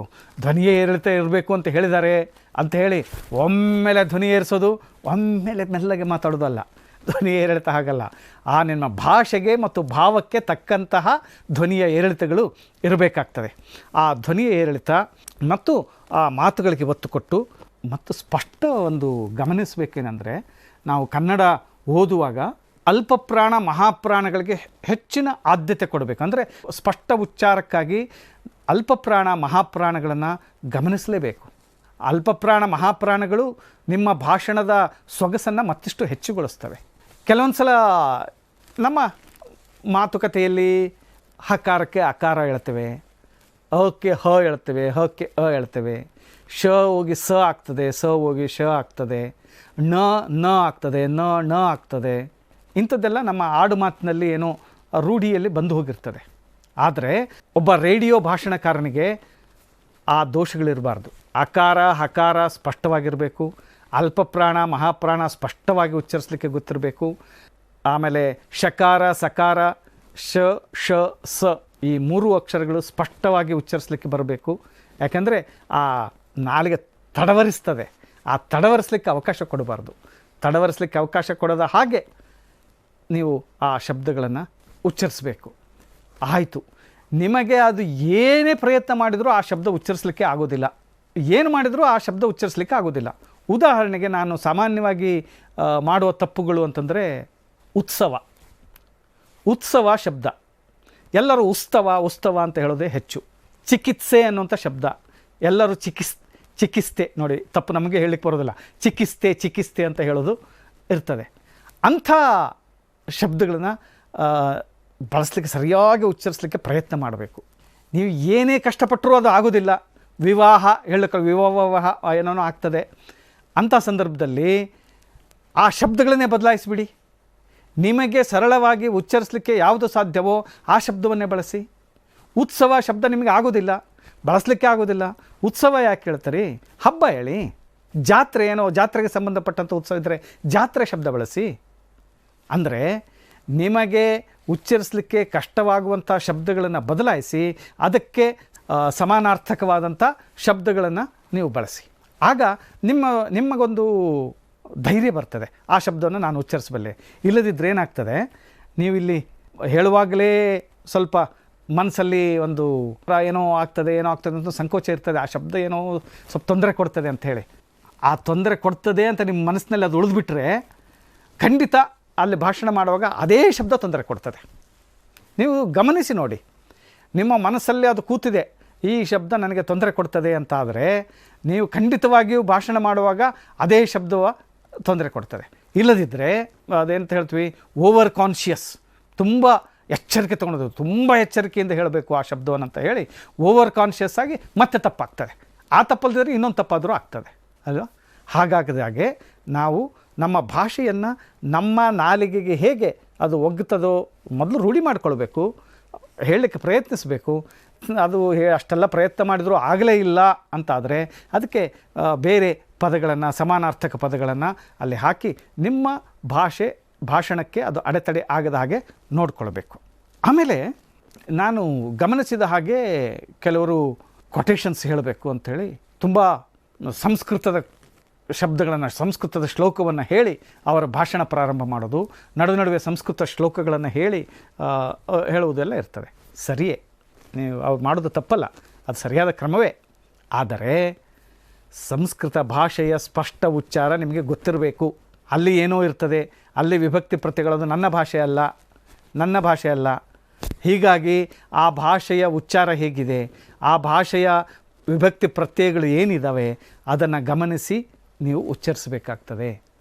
ಅದು ಗಮನದಲ್ಲಿರಬೇಕು. ನನ್ನ ಭಾಷಣ ರುಚಿಕಟ್ಟಾಗಬೇಕು ಅಂಥೇಳಿ ಯಾವುದೋ ಒಂದು ಶ್ಲೋಕವನ್ನು ಆರಿಸಿ ತಂದು ಅಲ್ಲಿಟ್ಕೊಂಡು ಅದನ್ನು ತಪ್ಪು ಉಚ್ಚರಿಸಿ ನಮ್ಮ ಕೇಳುಗರ ಎದುರಿಗೆ ನಗೆಪಾಟ್ಲಿಗೆ ಈಡಾಗೋದಕ್ಕಿಂತ ಗೊತ್ತಿದ್ದರೆ ಉಪಯೋಗಿಸಿ, ಗೊತ್ತಿಲ್ಲದಿದ್ದರೆ ಬಿಟ್ಟುಬಿಡಿ, ಮಹಾಪರಾಧ ಏನೂ ಅಲ್ಲ. ಹೀಗಾಗಿ ಅದನ್ನೊಂದು ಗಮನದಲ್ಲಿಡಬೇಕು. ಆಮೇಲೆ ಪ್ರತಿಯೊಂದು ಭಾಷೆಗೂ ಕೂಡ ಅದರದ್ದೇ ಆದಂಥ ಲಯ ಇರ್ತದೆ. ಆ ಲಯದಲ್ಲಿಯೇ ನಾವು ಆ ಭಾಷಣವನ್ನು ಮಾಡಬೇಕಾಗ್ತದೆ. ಪ್ರತಿಯೊಂದು ಭಾಷೆಗೂ, ಸಂಸ್ಕೃತಕ್ಕೂ ಅದರದ್ದೇ ಆದಂಥ ಲಯ ಇದೆ, ಕನ್ನಡಕ್ಕೂ ಅದರದ್ದೇ ಆದಂಥ ಲಯ ಇದೆ, ಹಿಂದಿ ಎಲ್ಲ, ಇಂಗ್ಲೀಷ್, ಯಾವುದೇ ಭಾಷೆಯನ್ನು ತಿಳ್ಕೊಳ್ಳಿ, ಪ್ರತಿಯೊಂದು ಭಾಷೆಗೂ ಕೂಡ ಅದರದ್ದೇ ಆದಂಥ ಒಂದು ಲಯ ಇರ್ತದೆ. ಆ ಲಯವನ್ನು ನಾವು ಕಾಪಾಡಿಕೊಳ್ಬೇಕು. ಆ ಲಯದಲ್ಲಿಯೇ ನಮ್ಮ ವಿಷಯಗಳಿರಬೇಕು. ನಾನು ಆಗಲೇ ಹೇಳಿದಾಗೆ ಕೇಳುಗನ ಮಾಧ್ಯಮ ರೇಡಿಯೋ ಆಗಿದ್ದರಿಂದ ವಿಷಯಕ್ಕೆ ಪ್ರಾಧಾನ್ಯದ ಜೊತೆಗೆ ನಮ್ಮ ಕೇಳುಗನಿಗೂ ಕೂಡ ಪ್ರಾಧಾನ್ಯವನ್ನು ಕೊಡಬೇಕು. ಯಾಕಂದರೆ ಹೇಳಿದೆ ನಾನಾಗಲೇ, ವಿವಿಧ ಮಟ್ಟದ ಕೇಳುವ ವರ್ಗ ನಮ್ಮ ಜೊತೆಗಿದ್ದಾರೆ. ಅಲ್ಲಿ ಪಂಡಿತರು ಇದ್ದಾರೆ, ಜನಸಾಮಾನ್ಯರು ಇದ್ದಾರೆ. ಹೀಗಾಗಿ ಅವರೆಲ್ಲರನ್ನ ಗಮನದಲ್ಲಿಟ್ಕೊಂಡೇ ನಾನು ಬರೀ ಪಂಡಿತರಿಗಷ್ಟೇ ನಾನು ಭಾಷಣ ಮಾಡ್ತೇನೆ ಅಲ್ಲ. ನೀನು ಮಾಡುವ ಭಾಷಣ ಪಂಡಿತರಿಗೂ ಆಗಬೇಕು, ಉಳಿದವರಿಗೂ ಆಗಬೇಕು. ಹಾಗೆ ಅದನ್ನು ರೂಪಿಸಿಕೊಳ್ಳುವಂಥ ಕೆಲಸ ಆಗಬೇಕು. ಹೀಗೆ ಒಂದು ಭಾಷಣವನ್ನು ರೇಡಿಯೋಕ್ಕಾಗಿ ಹೇಗೆ ಬರೀಬೇಕು, ಹೇಗೆ ಅದನ್ನು ಪ್ರಸ್ತುತಪಡಿಸಬೇಕು ಅಂತ ನಾನು ಈಗ ನಿಮಗೆ ಹೇಳಿದ್ದೇನಷ್ಟೇ. ಹೇಗೆ ಪ್ರೆಸೆಂಟ್ ಮಾಡಬೇಕು ಅಂತ, ಹೇಗೆ ಪ್ರೆಸೆಂಟ್ ಮಾಡಬೇಕು ಅಂತ ಒಂದು ಉದಾಹರಣೆ ಕೊಟ್ಟರೆ ಹೇಗೆ ಅದರ ಇರ್ತದೆ ಅಂತ ಸುಮ್ಮನೆ ಒಂದು ಉದಾಹರಣೆಗಾಗಿ ಒಂದು ನೋಟನ್ನು ನಾನು ಆಯ್ಕೆ ಮಾಡಿಕೊಂಡಿದ್ದೇನೆ. ನಮ್ಮ ಭಾಷಣದಲ್ಲಿ ನಾವು ಉದಾಹರಣೆಗಳನ್ನು ಸೇರಿಸಬೇಕಾಗಿದೆ. ಅದನ್ನು ಓದುವ ಕ್ರಮದ ಬಗ್ಗೆ ನಾವು ಒಂದು ಎರಡು ಪ್ಯಾರಾಗಳನ್ನು ನಿಮಗೆ ತೋರಿಸ್ತೇನೆ. ಒಳ್ಳೆಯ ರಾಜ್ಯದ, ಒಳ್ಳೆಯ ಸರ್ಕಾರದ ಲಕ್ಷಣಗಳೇನು? ಅಭಿಪ್ರಾಯಗಳು ಬೇರೆ ಬೇರೆ ಆಗಿರಬಹುದು, ಆದರೂ ಅಂತಹ ರಾಜ್ಯ, ಅಂತಹ ಸರ್ಕಾರಗಳು ನಮಗೆ ಬೇಕು ತಾನೆ. ಚೀನಿ ತತ್ವಜ್ಞಾನಿ ಕನ್ಫ್ಯೂಷಿಯಸ್ ಲೂ ಪ್ರಾಂತ್ಯದ ಪ್ರಜೆಯಾಗಿದ್ದ. ಅಲ್ಲಿಯ ಆಡಳಿತ ಹದಗೆಟ್ಟು ಪ್ರಜೆಗಳು ವಿಪರೀತ ಕಂಗೆಟ್ಟಿದ್ದರು. ಇಂತಹ ಕೆಟ್ಟ ರಾಜ್ಯದಲ್ಲಿರೋದಕ್ಕಿಂತ ಬೇರೆ ಎಲ್ಲಾದರೂ ಹೋಗಬೇಕು ಅಂತ ಕನ್ಫ್ಯೂಷಿಯಸ್ಸು ತನ್ನ ಶಿಷ್ಯರ ಜೊತೆಗೆ ವಲಸೆ ಹೊರಟ. ದಾರಿಯಲ್ಲಿ ಗುಡ್ಡ ಬೆಟ್ಟಗಳನ್ನು ಪ್ರಯಾಸದಿಂದ ದಾಟ್ತಾ ಇದ್ದಾಗ ಒಬ್ಬಳು ಮುದುಕಿ ಅಳ್ತಾ ಕೂತದ್ದು ಆತಗೆ ಕಾಣಿಸ್ತು. ಅವಳ ಸಂಕಟಕ್ಕೆ ಏನು ಕಾರಣ ಅಂತ ವಿಚಾರಿಸಲಿಕ್ಕೆ ಹೋದ. ಅವಳು ಆ ಜಾಗದಲ್ಲಿ ತನ್ನ ಮಗ ಹುಲಿಯ ಬಾಯಿಗೆ ತುತ್ತಾದ ಅಂತ ತಿಳಿಸಿದ್ಲು. ಹಾಗಾದರೆ ಇಂತಹ ಅಪಾಯಕಾರಿ ಜಾಗದಲ್ಲಿ ನೀನ್ಯಾಕೆ ಉಳ್ಕೊಂಡಿದ್ದಿ ಅಂತ ಕನ್ಫ್ಯೂಷಿಯಸ್ ಅವಳನ್ನು ಕೇಳಿದ. ಆಗ ಅವಳು ಹೇಳಿದ್ಲು, ಯಾಕೆಂದರೆ ಇಲ್ಲಿ ಹುಲಿ ಭಯ ಇದ್ದರೂ ಕೂಡ ಕ್ರೂರ ಸರ್ಕಾರದ ಭಯ ನನಗಿಲ್ಲ ಅಂತ ಹೇಳಿದ್ಲು. ಆಗ ಕನ್ಫ್ಯೂಷಿಯಸ್ ತನ್ನ ಶಿಷ್ಯರಿಗೆ ಹೇಳಿದ ಮಾತುಗಳು ಎಲ್ಲ ಕಾಲಕ್ಕೂ ಅನ್ವಯಿಸುವಂಥದ್ದು. ಆತ ಹೇಳ್ದ, ಈಕೆಯ ಮಾತುಗಳನ್ನು ನೆನಪಿಡಿ, ಕ್ರೂರ ಹುಲಿಗಿಂತ ಕ್ರೂರವಾದದ್ದು ಅಂದರೆ ಜನರನ್ನು ಹಿಂಸಿಸುವ ಸರ್ಕಾರ ಅಂತ ಹೇಳಿ ಮುಂದೆ ನಡೆದ. ಹೀಗೆ ಅಂದರೆ ಒಂದು ಕಥೆಯನ್ನು, ಉದಾಹರಣೆಯನ್ನು ನಾವು ಹೇಳಬೇಕಾದಾಗ ಅದನ್ನು ಹೇಳುವ ಶೈಲಿಯನ್ನು ನಾವು ಕರಗತ ಮಾಡಿಕೊಳ್ಬೇಕು, ರೂಢಿಸಿಕೊಳ್ಬೇಕು. ಹಾಗಿದ್ದಾಗ ಮಾತ್ರ ಒಂದು ಭಾಷಣದ ಸೊಗಸು ಮತ್ತಷ್ಟು ಹೆಚ್ಚುತ್ತಾ ಹೋಗ್ತದೆ. ಅಂದರೆ ನಾನು ಹೇಳುವ ಪ್ರತಿಯೊಂದು ಮಾತು ಕೂಡ ನನ್ನ ಕೇಳುಗನಿಗೆ ಸ್ಪಷ್ಟವಾಗಿ ಕೇಳಿತು ಮತ್ತು ನಾನು ಹೇಳುವ ಧ್ವನಿಯ ಏರಿಳಿತಗಳ ಮೂಲಕ ಅದನ್ನು ಸ್ಪಷ್ಟವಾಗಿ ಗ್ರಹಿಸ್ತಾ ಅವನು ಅದನ್ನು ಅರ್ಥ ಮಾಡಿಕೊಳ್ತಾನೆ ಮತ್ತು ನಿಮ್ಮ ಆ ಭಾಷಣದಲ್ಲಿ ಆತನು ಕೂಡ ಲೀನನಾಗ್ತಾನೆ. ಆಗ ಅದು ಒಂದು ಯಶಸ್ವಿ ಭಾಷಣ, ರೇಡಿಯೋ ಬರಹ ಅಂತ ಅನ್ನಿಸ್ಕೊಳ್ತದೆ. ಇದನ್ನು ರೇಡಿಯೋ ಭಾಷಣಕಾರ ಗಮನದಲ್ಲಿಡಬೇಕು ಅಂತ ನಾನು ಕೇಳ್ತೆ. ಅದರ ಜೊತೆಗೆ ಇನ್ನೊಂದು ಭಾಷಣದ ಜೊತೆಗೆ ಅಥವಾ ಅದರ ಸಮೀಪ ಇರುವಂಥದ್ದು ಇನ್ನೊಂದು ಹೇಳಿದ್ರೆ ಸಂದರ್ಶನ. ಈ ನೀವು ಮಾಧ್ಯಮದ ವಿದ್ಯಾರ್ಥಿಗಳೇ ಆಗಿದ್ದರಿಂದ ನೀವು ನಾಳೆ ಜಗತ್ತಿನ ಬೇರೆ ಬೇರೆ ಪತ್ರಿಕೆಗಳಲ್ಲಿಯೋ ದೃಶ್ಯ ಮಾಧ್ಯಮದಲ್ಲಿಯೋ ಬಾನುಲಿ ಕೇಂದ್ರಗಳಲ್ಲಿಯೋ ನೀವು ಕೆಲಸ ಮಾಡುವ ಅವಕಾಶ ನಿಮಗೆ ಒದಗಿ ಬರೋದರಿಂದ ಸಂದರ್ಶನಗಳನ್ನು ಕೂಡ ಹೇಗೆ ಮಾಡಬೇಕು ಅನ್ನೋದನ್ನು ತಿಳಿದುಕೊಳ್ಳೋದು ಅಷ್ಟೇ ಪ್ರಮುಖವಾದಂಥ ಕೆಲಸ. ಈ ಸಂದರ್ಶನ ಅನ್ನೋದು ಕೂಡ ಒಂದು ಕಲೆ. ಯಾಕಂದರೆ ಆ ಕಲೆ ನಿಮಗೆ ಕರಗತ ಆಗಲಿಲ್ಲ ಅಂತಾದರೆ ಸಂದರ್ಶನ ಅದು ಏನೇನೋ ಆಗೋಗ್ತದೆ, ಸಂದರ್ಶನ ಆಗೋದಿಲ್ಲ, ಆಗ ಅದು ಬೇರೆ ಬೇರೆ ರೂಪ ಪಡೆದು ಬಿಡ್ತದೆ. ಯಾಕಂದರೆ ನಾನು ಹೇಳಿದ್ದೇನೆ, ಸಂದರ್ಶನ ಹೀಗೆ ಇರಬೇಕು ಅಂತೇನಲ್ಲ, ಅದಕ್ಕೇನು ಹೀಗೇ ಇರಬೇಕು ಅಂತ ಒಂದು ಫ್ರೇಮ್ವರ್ಕ್ ಯಾರೂ ಹಾಕ್ಕೊಡೋದಿಲ್ಲ. ಅದು ಆಯಾ ಕಲಾವಿದನ, ನಾನು ಕಲೆ ಅಂತ ಹೇಳಿದ್ದೀನಲ್ಲ ಸಂದರ್ಶನ, ಹೀಗಾಗಿ ಸಂದರ್ಶನ ಮಾಡುವವನ್ನ ಕಲಾವಿದ ಅಂತಲೇ ಹೇಳಬೇಕು. ಯಾಕಂದರೆ ಅವನು ಆ ರೀತಿಯಲ್ಲಿ ಅದನ್ನು ಸಂದರ್ಶಿಸುವಂಥ ಬಗೆ ಇರ್ತದೆ. ಅದಕ್ಕಾಗಿ ಅದನ್ನೊಂದು ಅವನೊಬ್ಬ ಕಲಾವಿದನ ಹಾಗೆಯೇ ಅಲ್ಲಿ ಸಂದರ್ಶನಕಾರ ಆಗ್ತಾನೆ. ಹೀಗಾಗಿ ಆತ ಮಾಡುವ ವಿವಿಧ ಬಗೆಯ ಚೌಕಟ್ಟುಗಳನ್ನು ವಿಷಯದ ಒಳಗೆ ರೂಢಿಸಿಕೊಂಡು ಮಾಡುವಂಥದ್ದನ್ನು ನಾವು ಗಮನಿಸಬೇಕು. ಸಂದರ್ಶನ, ನಾವು ದರ್ಶನ ಅನ್ನೋ ಶಬ್ದ ಕೇಳಿದ್ದೇವೆ, ದರ್ಶನ್ ನಿಮಗೆಲ್ಲ ಗೊತ್ತಿದೆ. ಆ ದರ್ಶನ ಇದು ಸಂದರ್ಶನ. ಇದು ಈ ದರ್ಶನ, ಸಂದರ್ಶನ, ದರ್ಶನ ಶಬ್ದಕ್ಕೆ ಸಮ್ ಅಂತ ಒಂದು ಉಪಸರ್ಗ ಸೇರಿದೆ, ಸಂದರ್ಶನ ಅಂತಾಗಿದೆ ಅಂತ ಬೇರೆ ಬೇರೆ ಪದಗಳನ್ನು ನಾವು ನೋಡಿದ್ದೇವೆ. ಪ್ರದರ್ಶನ, ನಿದರ್ಶನ, ದಿಗ್ದರ್ಶನ, ಇವೆಲ್ಲ ದಿಗ್ದರ್ಶನ ಅದು ವಾಕ್ಯ ಒಂದು ಎರಡು ಸಂಧಿ ಆಗ್ತದೆ, ಆದರೆ ಅದು ಉಪಸರ್ಗ ಅಲ್ಲ. ಹೀಗೆ ಬೇರೆ ಬೇರೆ ಶಬ್ದಗಳನ್ನು ಸೇರಿ ಅದಕ್ಕೆ ಅರ್ಥ ವ್ಯತ್ಯಾಸ ಆಗ್ತಾ ಹೋಗಿದೆ. ಸಂದರ್ಶನದಲ್ಲಿ ಸ್ಪಷ್ಟವಾಗಿ ನಮಗೆ ತಿಳ್ಕೊಳ್ಬೇಕಾಗಿದ್ದೆಂದರೆ, ನಾನು ಒಬ್ಬ ತಜ್ಞನನ್ನು, ತಿಳಿದವನನ್ನು ಮಾತನಾಡಿಸಬೇಕು. ಆ ತಿಳಿದವನನ್ನು ಮಾತನಾಡಿಸುವ ಕ್ರಮ ಹೇಗೆ ಅನ್ನೋದು ನನಗೆ ಗೊತ್ತಿರಬೇಕು. ಅದು ಒಂದು ರೀತಿಯ ಆತನ ಒಳಗಿರುವಂಥ ವಿಚಾರಗಳನ್ನು ನಾನು ಹೊರಗೆ ತರಬೇಕಾಗ್ತದೆ. ಆತನ ಮನಸ್ಸಿನಲ್ಲಿರುವಂಥ ಭಾವನೆಗಳನ್ನು, ಆತನ ಅನಿಸಿಕೆಗಳನ್ನು, ಆತನ ವಿಚಾರಗಳನ್ನು ನಾನು ಹೊರಗೆ ತೆಗೆದುಕೊಂಡು ಬರಬೇಕು ಒಬ್ಬ ಸಂದರ್ಶನಕಾರ. ಹೀಗಾಗಿ ಅದೊಂದು ವಿಚಾರದ ದರ್ಶನ ಅಂತ ಆಗ್ತದೆ. ಅಲ್ಲಿ ಯಾವುದಿರ್ಬೋದು, ಒಬ್ಬ ವ್ಯಕ್ತಿಯ ಸಾಧನೆಯನ್ನು ಕುರಿತು ನೀವು ಸಂದರ್ಶನ ಮಾಡ್ಬೋದು, ಆತನ ವೃತ್ತಿಯನ್ನು ಕುರಿತು ನೀವು ಸಂದರ್ಶನ ಮಾಡ್ಬೋದು, ಅಥವಾ ಯಾವುದೋ ಪ್ರಚಲಿತ ವಿದ್ಯಮಾನಗಳ ಕುರಿತು ಆತನ ವಿಚಾರಗಳು ಏನು ಅಂತ ನಾವು ಕೇಳಬಹುದು. ಒಬ್ಬ ಸಂಗೀತಗಾರ ಇದ್ದಾನೆ, ಆತನ ಕಲೆಯನ್ನು ಕುರಿತು ನಾವು ಮಾಡ್ಬೋದು. ಒಬ್ಬ ಚಿತ್ರಕಲಾವಿದ, ಆ ಚಿತ್ರಕಲಾವಿದನ ಬಗೆಗೆ ನಾವು ಸಂದರ್ಶನ ಮಾಡಬಹುದು. ಒಬ್ಬ ಕ್ರೀಡಾಪಟುವನ್ನು ಸಂದರ್ಶಿಸ್ಬೋದು. ಹೀಗೆ ಸಂದರ್ಶನವನ್ನು ಬೇರೆ ಬೇರೆ ರೀತಿಯಲ್ಲಿ ಬೇರೆ ಬೇರೆ ಪ್ರಕಾರದಲ್ಲಿ ಮಾಡಿದ್ದು ಇದೆ. ಮತ್ತು ಬೇರೆ ಬೇರೆ ವ್ಯಕ್ತಿಗಳು, ಬೇರೆ ಬೇರೆ ವೃತ್ತಿಗಳ ವ್ಯಕ್ತಿಗಳನ್ನು ಕೂಡ ನಾವು ಮಾಡಬೇಕಾಗಿ ಬರ್ತದೆ. ಹೀಗೆ ನಾವು ಸಂದರ್ಶನ ಮಾಡಬೇಕು ಅಂತಾದರೆ ಅಲ್ಲಿ ಇಬ್ಬರು ವ್ಯಕ್ತಿಗಳಿದ್ದಾರೆ, ಒಬ್ಬ ಸಂದರ್ಶಕ, ಇನ್ನೊಬ್ಬ ಸಂದರ್ಶಿತ. ಅಂದರೆ ಸಂದರ್ಶನ ನಾವು ಯಾರನ್ನ ಮಾಡ್ತೇವೋ ಅದನ್ನು ಸಂದರ್ಶಿತ ಅಂತ ಹೇಳೋಣ, ಯಾರು ಸಂದರ್ಶನ ಮಾಡ್ತಾರೋ ಅವ ಸಂದರ್ಶಕ ಅಂತ ಹೇಳೋಣ. ಸಂದರ್ಶಕ ಮತ್ತು ಸಂದರ್ಶಿತ ಇಬ್ಬರಿದ್ದಾರೆ. ಈ ಸಂದರ್ಶನ ಮಾಡುವ ಸಂದರ್ಶಕ ಇದ್ದಾನಲ್ಲ, ಆತನಿಗೆ ಏನು ಕ್ವಾಲಿಟೀಸ್ ಇರಬೇಕು, ಒಬ್ಬ ಸಂದರ್ಶಕನಿಗೆ ಇರಬೇಕಾದಂಥ ಯೋಗ್ಯತೆಗಳೇನು, ಅರ್ಹತೆಗಳೇನು ಅಂತ ನಾವು ವಿಚಾರ ಮಾಡಿದರೆ, ನಾವು ಯಾವುದೇ ವ್ಯಕ್ತಿಯನ್ನು ಸಂದರ್ಶನ ಮಾಡಲಿ, ಯಾವುದೇ ವಿಚಾರದ ಕುರಿತು ಸಂದರ್ಶನ ಮಾಡಲಿ, ಆ ವ್ಯಕ್ತಿಯ ಬಗೆಗೆ ಮತ್ತು ಆ ವಿಚಾರದ ಬಗೆಗೆ ಸಂಪೂರ್ಣ ಪರಿಚಯ ಆ ಸಂದರ್ಶಕನಿಗಿರಬೇಕು. ಯಾಕಂದರೆ ನಾನು ಸಂದರ್ಶನ ಮಾಡ್ತಿದ್ದೇನೆಂದರೆ ಆತನಲ್ಲಿ ಏನೋ ಒಂದು ವಿಶಿಷ್ಟವಾದದ್ದು ಇದೆ. ಆ ವಿಶಿಷ್ಟವಾದದ್ದನ್ನು ನಾನು ಹೊರಗೆ ತರಬೇಕಾಗಿದೆ.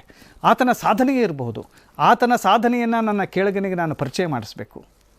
ಆತನ ವೃತ್ತಿ ಇರಬಹುದು, ಆತನ ವೃತ್ತಿಯ ವೈಚಿತ್ರ್ಯವನ್ನು, ವಿವಿಧತೆಯನ್ನು, ವೈವಿಧ್ಯವನ್ನು, ಆತನ ವೃತ್ತಿಯ ಹಿರಿಮೆಯನ್ನು, ಮಹತ್ವವನ್ನು ನಾನು ಕೇಳಗನಿಗೆ ತಿಳಿಸಬೇಕು. ಅಂಥದ್ದೊಂದು ವೃತ್ತಿ ಅನನ್ಯವಾದಂಥ ವೃತ್ತಿ ಅನ್ನೋದನ್ನು ತೋರಿಸಬೇಕು. ಅಥವಾ ಆತನ ವೃತ್ತಿಯಲ್ಲೇ ಆತ ಮಾಡಿದಂಥ ಸಾಧನೆಯನ್ನು ನಾನು ಕೇಳಗನಿಗೆ ಎತ್ತಿ ತೋರಿಸಬೇಕು. ಹೀಗೆ ವಿಷಯದ ಸಂಪೂರ್ಣ ಜ್ಞಾನವನ್ನು ಇಟ್ಕೊಂಡೇ ಅದರ ಸಂಪೂರ್ಣ ತಿಳುವಳಿಕೆಯ ಜೊತೆಗೆಯೇ ನಾವು ಒಬ್ಬ ಸಂದರ್ಶನ ಮಾಡಲಿಕ್ಕೆ ತೊಡಗಬೇಕಾಗ್ತದೆ. ಆಮೇಲೆ ಸಂದರ್ಶಕ ಯಾವಾಗಲೂ ಸಂದರ್ಶಿತನ ಜೊತೆಗೆ ತುಂಬ ನಯ ವಿನಯದಿಂದ ಇರಬೇಕು. ಯಾಕಂದರೆ ನಾನು ಸಂದರ್ಶನ ಮಾಡ್ತೇನೆ, ನಾನು ಕ್ವಶನ್ ಕೇಳ್ತೇನೆ, ನೀನು ಆನ್ಸರ್ ಮಾಡಬೇಕು, ಅದಲ್ಲ. ಏನಂದರೆ ಒಬ್ಬ ಸಂದರ್ಶಕನಿಗೆ ಇರುವ ಅರ್ಹತೆಯೇ ಅವನು ನಮ್ರತೆ, ನನಗೇನು ಗೊತ್ತಿಲ್ಲ ಸ್ವಾಮಿ ತಾವು ಹೇಳಬೇಕು ಅನ್ನುವಂಥ ಒಂದು ನಯ ವಿನಯ ಇರಬೇಕು.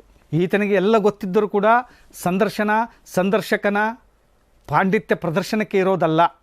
ಆತನಿಗೆ ವಿಷಯ ಗೊತ್ತಿರ್ಬೋದು, ಸಂದರ್ಶಕನಿಗೆ ಎಲ್ಲ ವಿಷಯ ಗೊತ್ತಿರಬಹುದು, ಕೆಲವೊಂದು ಬಾರಿ ಆ ಸಂದರ್ಶಿತನಿಗಿಂತಲೂ ಹೆಚ್ಚು ವಿಷಯ ಗೊತ್ತಿರಬಹುದು. ಆದರೆ ಇಲ್ಲಿ ಮುಖ್ಯ ವಿಷಯ ಇರೋದು ಆ ಸಂದರ್ಶಿತನಲ್ಲಿರುವ ಆ ಸಂದರ್ಶನ ಯಾರನ್ನು ನಾವು ಮಾಡ್ತೇವೆ ಆತನ ಒಳಗಿರುವಂಥ ವಿಚಾರಗಳನ್ನು ಹೊರತರುವುದೇ ಆಗಿದ್ದರಿಂದ ನನ್ನ ವಿಚಾರದ ವೈಭವೀಕರಣ ಅಲ್ಲ, ಸಂದರ್ಶನ ಮಾಡುವವನ ವಿಚಾರಣೆಗಳ ವೈಭವೀಕರಣ ಅಲ್ಲ. ಆದ್ದರಿಂದ ಆ ಸಂದರ್ಶನ ಮಾಡುವವನ ಒಳಗಿನ ವಿಚಾರಗಳನ್ನು ನಾವು ಹೊರತರಬೇಕಾಗ್ತದೆ. ಹೀಗಾಗಿ ಒಬ್ಬ ಇಲ್ಲಿ ಸಂದರ್ಶಕ ಅಂತಂದರೆ ಆತ ಕೇಳುಗನ ಪ್ರತಿನಿಧಿ. ನಮ್ಮ ಕೇಳುಗನಿಗೆ ಆ ವಿಷಯ ತಿಳಿಸ್ಬೇಕಾಗಿದೆ. ಆ ಕೇಳುಗ ಹೇಗೆ ಕೇಳಬಲ್ಲನೋ ಹಾಗೆ ಒಬ್ಬ ಸಂದರ್ಶಕ ಹಾಗೆ ಸಂದರ್ಶನ ಮಾಡಬೇಕಾಗ್ತದೆ.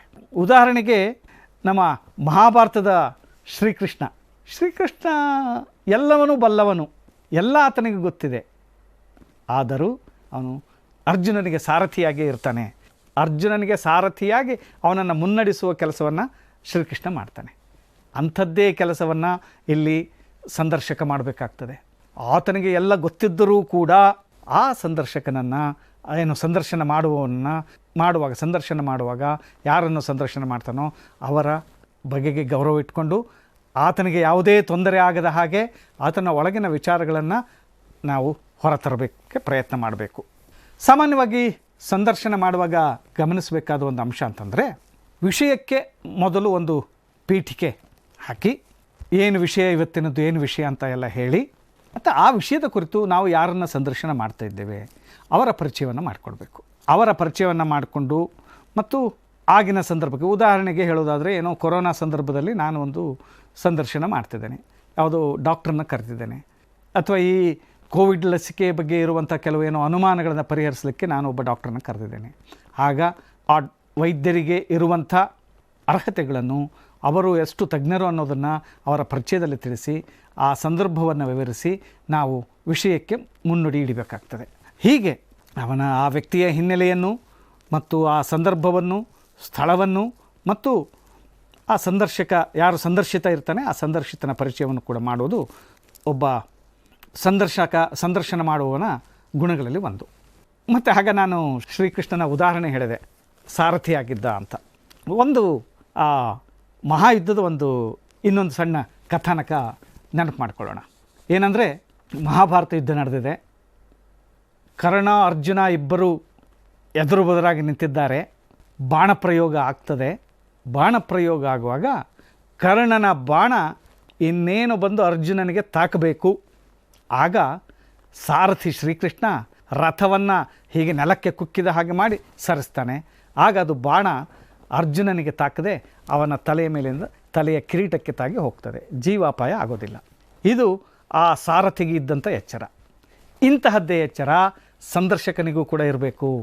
ಸಂದರ್ಶನ ಮಾಡುವವನು ಕೂಡ ನಾನು ಬಾಣ ಪ್ರಯೋಗ ಮಾಡಿ ಸಂದರ್ಶಕನನ್ನು ಹಿಗ್ಗಾಮುಗ್ಗ ಎಳೆದಾಡಿಬಿಟ್ಟೆ ಅಲ್ಲ, ಅವನನ್ನು ಸುರಕ್ಷಿತವಾಗಿ ಸಂದರ್ಶನ ಮಾಡಬೇಕಾದದ್ದು ಸಂದರ್ಶಕನ ಕರ್ತವ್ಯ.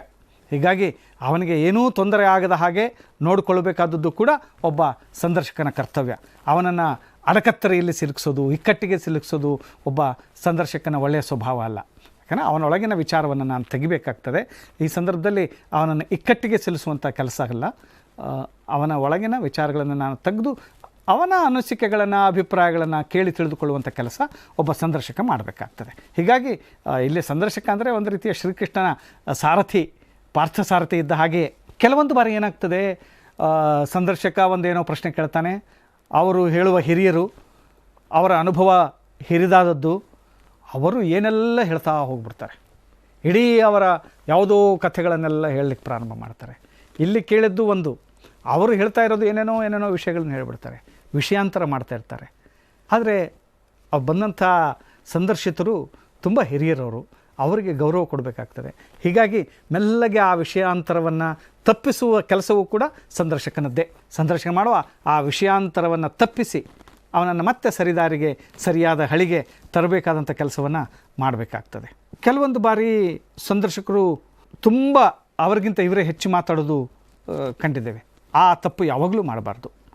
ಅವರಿಗೆ ನಮ್ಮ ಗಮನದಲ್ಲಿ, ಒಬ್ಬ ಸಂದರ್ಶಕನಿಗೆ ತನ್ನ ಗಮನದಲ್ಲಿರಬೇಕಾಗಿದ್ದು, ನಾನು ಸಂದರ್ಶಕನ ಪ್ರತಿನಿಧಿ, ನಾನು ಕೇಳುಗನ ಪ್ರತಿನಿಧಿ.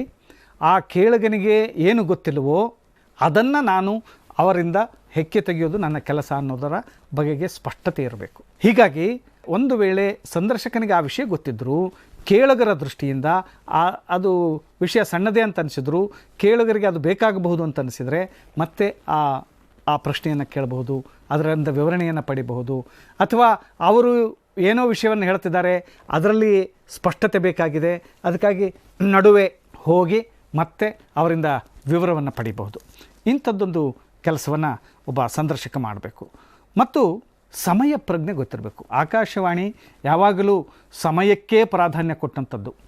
ಒಂದು ನಿಮಿಷವೂ ಆಚೆ ಈಚೆ ಆಗದ ಹಾಗೆ, ಅಂದರೆ ಅದು ಮೊದಲೇ ನನಗೆ ಈಗ 15 ನಿಮಿಷದ ಸಂದರ್ಶನ ಇದೆ. 15 ನಿಮಿಷದ ಸಂದರ್ಶನ ಅಂದರೆ ಆಚೆ ಈಚೆ ಅನೌನ್ಸ್ಮೆಂಟ್ ಆಗಿ 1 ನಿಮಿಷ ಹೋಗ್ತದೆ, 14 ನಿಮಿಷ ಭರ್ತಿ ಸಿಗ್ತದೆ. ಒಂದಿಷ್ಟು 14 ನಿಮಿಷ ಭರ್ತಿ ಸಿಕ್ತಂತಾದರೆ ಒಂದಿಷ್ಟು ಅಲ್ಲಿ ಸಂಗೀತವೂ ಮುಂದೆ ಬರ್ತದೆ. ಹೀಗಾಗಿ 13.5 ನಿಮಿಷಕ್ಕೆ ನಾನು ಇದನ್ನು ನಿಲ್ಲಿಸಲೇಬೇಕು. ಈ ಸಮಯ ಪ್ರಜ್ಞೆ ಇವರಿಗೂ ಇರಬೇಕು, ಸಂದರ್ಶನ ಮಾಡೋರಿಗೂ ಇರಬೇಕು, ಸಂದರ್ಶನ ಕೊಡುವವರಿಗೂ ಇರಬೇಕು. ಆ ಸಮಯ ಪ್ರಜ್ಞೆ ಇದ್ದರೆ ಮಾತ್ರ ಒಂದು ಸಂದರ್ಶನ ಒಳ್ಳೆಯದಾಗ್ತದೆ. ಯಾಕಂದರೆ ವಿಷಯ ಇದೆ ಅಂತ ಅವರು ಮಾತಾಡ್ತಾ ಹೋದರೆ ಅವರು ವಿಷಯ ಹೇಳಿರ್ಬೋದು, ಆದರೆ ನನಗಿರುವ ಸಮಯ ಇಷ್ಟೇ. ಅವರು ಎಷ್ಟು ಹೇಳಿದರೂ ಕೂಡ ಆಮೇಲೆ ಮತ್ತೆ ಅದು ಕತ್ತರಿ ಪ್ರಯೋಗವೇ.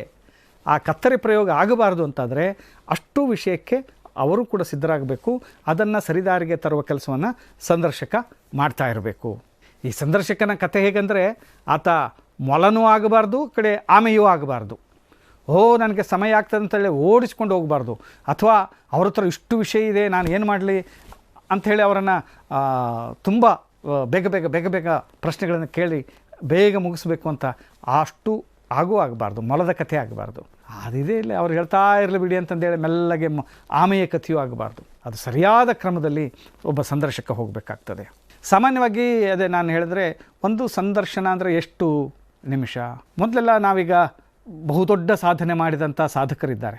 ಅಂತಹ ಸಾಧಕರ ಸಂದರ್ಶನಗಳನ್ನು ಅಂದರೆ ಆಕಾಶವಾಣಿಯ ಭಂಡಾರಕ್ಕಾಗಿ, ಧ್ವನಿ ಭಂಡಾರಕ್ಕಾಗಿ ಸಂದರ್ಶನ ಮಾಡುವ ಸಂದರ್ಭಗಳಿರ್ತವೆ. ಆ ಸಂದರ್ಭದಲ್ಲಿ ಇಡೀ ಅವರ ಜೀವಮಾನದ ಸಾಧನೆಯನ್ನು ನಾವು ದಾಖಲು ಮಾಡಬೇಕಾಗ್ತದೆ. ಅಂತಹ ಸಂದರ್ಶನಗಳಾದರೆ ಅದು ಹೋಗ್ತದೆ 5 ತಾಸು, 6 ತಾಸು, 8, 9 ತಾಸು ಕೂಡ ಅವರ ಆ ವ್ಯಕ್ತಿಯ ಸಾಧನೆಯ ಘನತೆಯ ಮೇಲೆ ನಿಂತುಕೊಂಡಿದೆ. ಉದಾಹರಣೆಗೆ ಡಾಕ್ಟರ್ ಶಿವರಾಮ್ ಕಾರಂತರನ್ನು ಇಂಟರ್ವ್ಯೂ ಮಾಡೋದು ಅಂತಾದರೆ 2, 3 ದಿನ ಕುಳಿತು ಅವರನ್ನು ಇಂಟರ್ವ್ಯೂ ಮಾಡಬೇಕಾಗಿ ಬರ್ತದೆ. ಯಾಕಂದರೆ ಅಷ್ಟು ಅವರ ಜ್ಞಾನ ಭಂಡಾರ ಇತ್ತು ಅವರಲ್ಲಿ, ಮತ್ತು ಅಷ್ಟು ವಿಷಯವನ್ನು ನಾವು ಹೊರತೆಗಿಬೇಕಾಗಿ ಬರ್ತಿತ್ತು. ಆಗ ಅಂಥದ್ದನ್ನು 2-3 ದಿನಗಳ ವರೆಗೂ ಕೂತು ಅವರನ್ನು ಇಂಟರ್ವ್ಯೂ ಮಾಡಿದ್ದೇನೆ. ಇದು ವಿಶೇಷ ಕಾರ್ಯಕ್ರಮ. ಇದು ನಮ್ಮ ನಿತ್ಯ ಕಾರ್ಯಕ್ರಮದ ಪದ್ಧತಿ ಅಲ್ಲ. ಇದು ವಿಶೇಷವಾಗಿ ನಮ್ಮಲ್ಲಿ ದಾಖಲು ಮಾಡಿ ಇಡಬೇಕು ಅನ್ನೋ ಕಾರಣಕ್ಕಾಗಿಯೇ ಅಂಥದ್ದೊಂದು 2, 3 ತಾಸುಗಳು, 4 ತಾಸು, 5 ತಾಸುಗಳ ಇಂಟರ್ವ್ಯೂ, ಬೇರೆ ಬೇರೆ ವಿಷಯಗಳ ಬಗ್ಗೆ ಇಂಟರ್ವ್ಯೂ ಮಾಡಿದ್ದು ಇದೆ. ಅದು ದಾಖಲೆಗಾಗಿ ಮಾತ್ರ, ನಮ್ಮ ಧ್ವನಿ ಭಂಡಾರದಲ್ಲಿ ಇರಬೇಕು ಅನ್ನೋ ಕಾರಣಕ್ಕಾಗಿ. ಆದರೆ ಒಬ್ಬ ವಿಶಿಷ್ಟ ಸಾಹಿತಿ ಇದ್ದಾರೆ ಅಂತ ಹೇಳಿ ಅವರನ್ನು ಕೂಡ 1 ತಾಸಿನವರೆಗೂ ಕೂಡ ನಾವು ಇಂಟರ್ವ್ಯೂ ಮಾಡಿದ್ದು ಇದೆ. ಆದರೆ ಅಲ್ಲಿ ಗಮನಿಸಬೇಕಾದಂಥ ಒಂದು ಅಂಶ ಅಂದರೆ ನಮ್ಮ ಕೇಳುಗನ ಮನಸ್ಥಿತಿ. ಕೇಳುಗನಿಗೆ 1 ತಾಸಿನವರೆಗೆ ಕೇಳುವಷ್ಟು ವ್ಯವಧಾನ ಇದೆಯಾ ಅನ್ನೋದನ್ನು ಕೂಡ ನಾವು ಗಮನಿಸಬೇಕು. ಹಾಗೆ ಆ ವ್ಯವಧಾನವನ್ನು ಇಟ್ಕೊಂಡೇ ನಾವು ಇಂಟರ್ವ್ಯೂ ಮಾಡಬೇಕಾಗ್ತದೆ. ಮತ್ತು ಎಷ್ಟು ಒಳಿತು ಒಂದು ಇಂಟರ್ವ್ಯೂ ಅಂದರೆ ಎಷ್ಟು ಇರಬೇಕು ಅದಕ್ಕೆ ಸಮಯ? ಸಾಧ್ಯವಾದಷ್ಟು ಮ್ಯಾಕ್ಸಿಮಮ್ ಅಂತ ನಾವು ಹೇಳ್ಕೊಳ್ಳೋದಾದರೆ ಅರ್ಧ ತಾಸು. ಅದು ವಿಶಿಷ್ಟ ಅಂತ ಅನಿಸಿದರೆ ಒಂದು ಅರ್ಧ ತಾಸು ಪ್ರಸಾರಕ್ಕೆ ಯೋಗ್ಯವಾಗಂತ ಆಗಿದ್ರೆ ಅರ್ಧ ತಾಸು ಸರಿಯಾದದ್ದು. ಅರ್ಧ ತಾಸು ಅನ್ನೋದು ಕೂಡ ಹೆಚ್ಚೆ. ಹೀಗಾಗಿ 15ರಿಂದ 20 ನಿಮಿಷದ ಒಂದು ಇಂಟರ್ವ್ಯೂ ಅಂತಂದರೆ ಅದು ಸರಿಯಾದ ಒಂದು ಇಂಟರ್ವ್ಯೂಗೆ ಇರುವಂಥ ಅವಧಿ ಅಂತ ನಾವು ಗುರ್ತಿಟ್ಕೋಬೋದು. ಅಂದರೆ ಈ ಅವಧಿಯನ್ನು ನಾವು ಮೊದಲೇ ನಿರ್ಧರಿಸಿದರೆ ನಮಗೆ ಎಷ್ಟು ಬೇಕೋ ಅಷ್ಟನ್ನು ನಾವು ಮಾಡಿಕೊಳ್ಳಿಕ್ಕೆ ಸಾಧ್ಯ ಆಗ್ತದೆ. ಅಂದರೆ ನಮಗೆ ಅಷ್ಟು ತಯಾರಿ ಮಾಡಿಕೊಂಡು ಹೋಗಬೇಕಾಗ್ತದೆ. ಈ ಸಮಯ ಪ್ರಜ್ಞೆಯನ್ನು ನಾವು ಇಟ್ಕೋಬೇಕು. ಆಮೇಲೆ ಏನೋ ನಮ್ಮ ಗೆಳೆಯರು ಬಂದಿದ್ದಾರೆ, ಇವನ್ನು ತುಂಬ ಮಾತಾಡಿಸ್ಬಿಡೋಣ ಅಂತಂದು ಹೇಳಿ ಅದನ್ನು ತುಂಬ ಹಿಗ್ಸಿದೆ. ಇವನು ನನಗೆಲ್ಲೋ ಏನೋ ಮಾಡಿದ್ದ ಅಂತಂದೇಳಿ ಅವನ ಯಾವುದೋ ಹಿಂದಿನ ಪರಿಚಿತರ, ಅವನ ವಿರಸದ ಎಲ್ಲ ಕ್ಷಣಗಳನ್ನು ಈ ಸಂದರ್ಭದಲ್ಲಿ ಹೇಳಿ ಮುಗಿಸಿಬಿಡಬೇಕು ಅಂತ ಅನ್ನೋ ಮನೋಭಾವನೆಯೂ ಕೂಡ ಇಟ್ಕೊಳ್ಳದೆ ತುಂಬ ಸಮಾಧಾನಕರದಿಂದ, ಸಮಚಿತ್ತದಿಂದ ಮಾಡುವಂಥ ಒಂದು ಯೋಗ್ಯತೆ ಸಂದರ್ಶಕನಿಗೆ ಇರಬೇಕಾಗ್ತದೆ. ಈ ಸಂದರ್ಭದಲ್ಲಿ ಹೊಸಬರಿಗೆ ಪ್ರೋತ್ಸಾಹ ಕೊಡುವಂಥ ಕೆಲಸವನ್ನು ಕೂಡ ಒಬ್ಬ ಸಂದರ್ಶನ ಮಾಡುವವನು ಮಾಡಬೇಕಾಗ್ತದೆ. ಇಷ್ಟು ಇವತ್ತಿನ ಒಂದು ಭಾಷಣ ಮತ್ತು ಒಂದು ಸಂದರ್ಶನಗಳನ್ನು ಹೇಗೆ ಮಾಡಬೇಕು ಅನ್ನೋದನ್ನು ನಾವು ಗಮನದಲ್ಲಿಟ್ಕೊಂಡು ಬಾನುಲಿ ಬರವಣಿಗೆಯಲ್ಲಿ ತೊಡಗಿಕೊಳ್ಳೋಣ ಅಂತ ಹೇಳ್ತಾ ಇವತ್ತಿನ ಈ ಉಪನ್ಯಾಸವನ್ನು ಇಲ್ಲಿಗೆ ಮುಗಿಸೋಣ. ನಮಸ್ಕಾರ.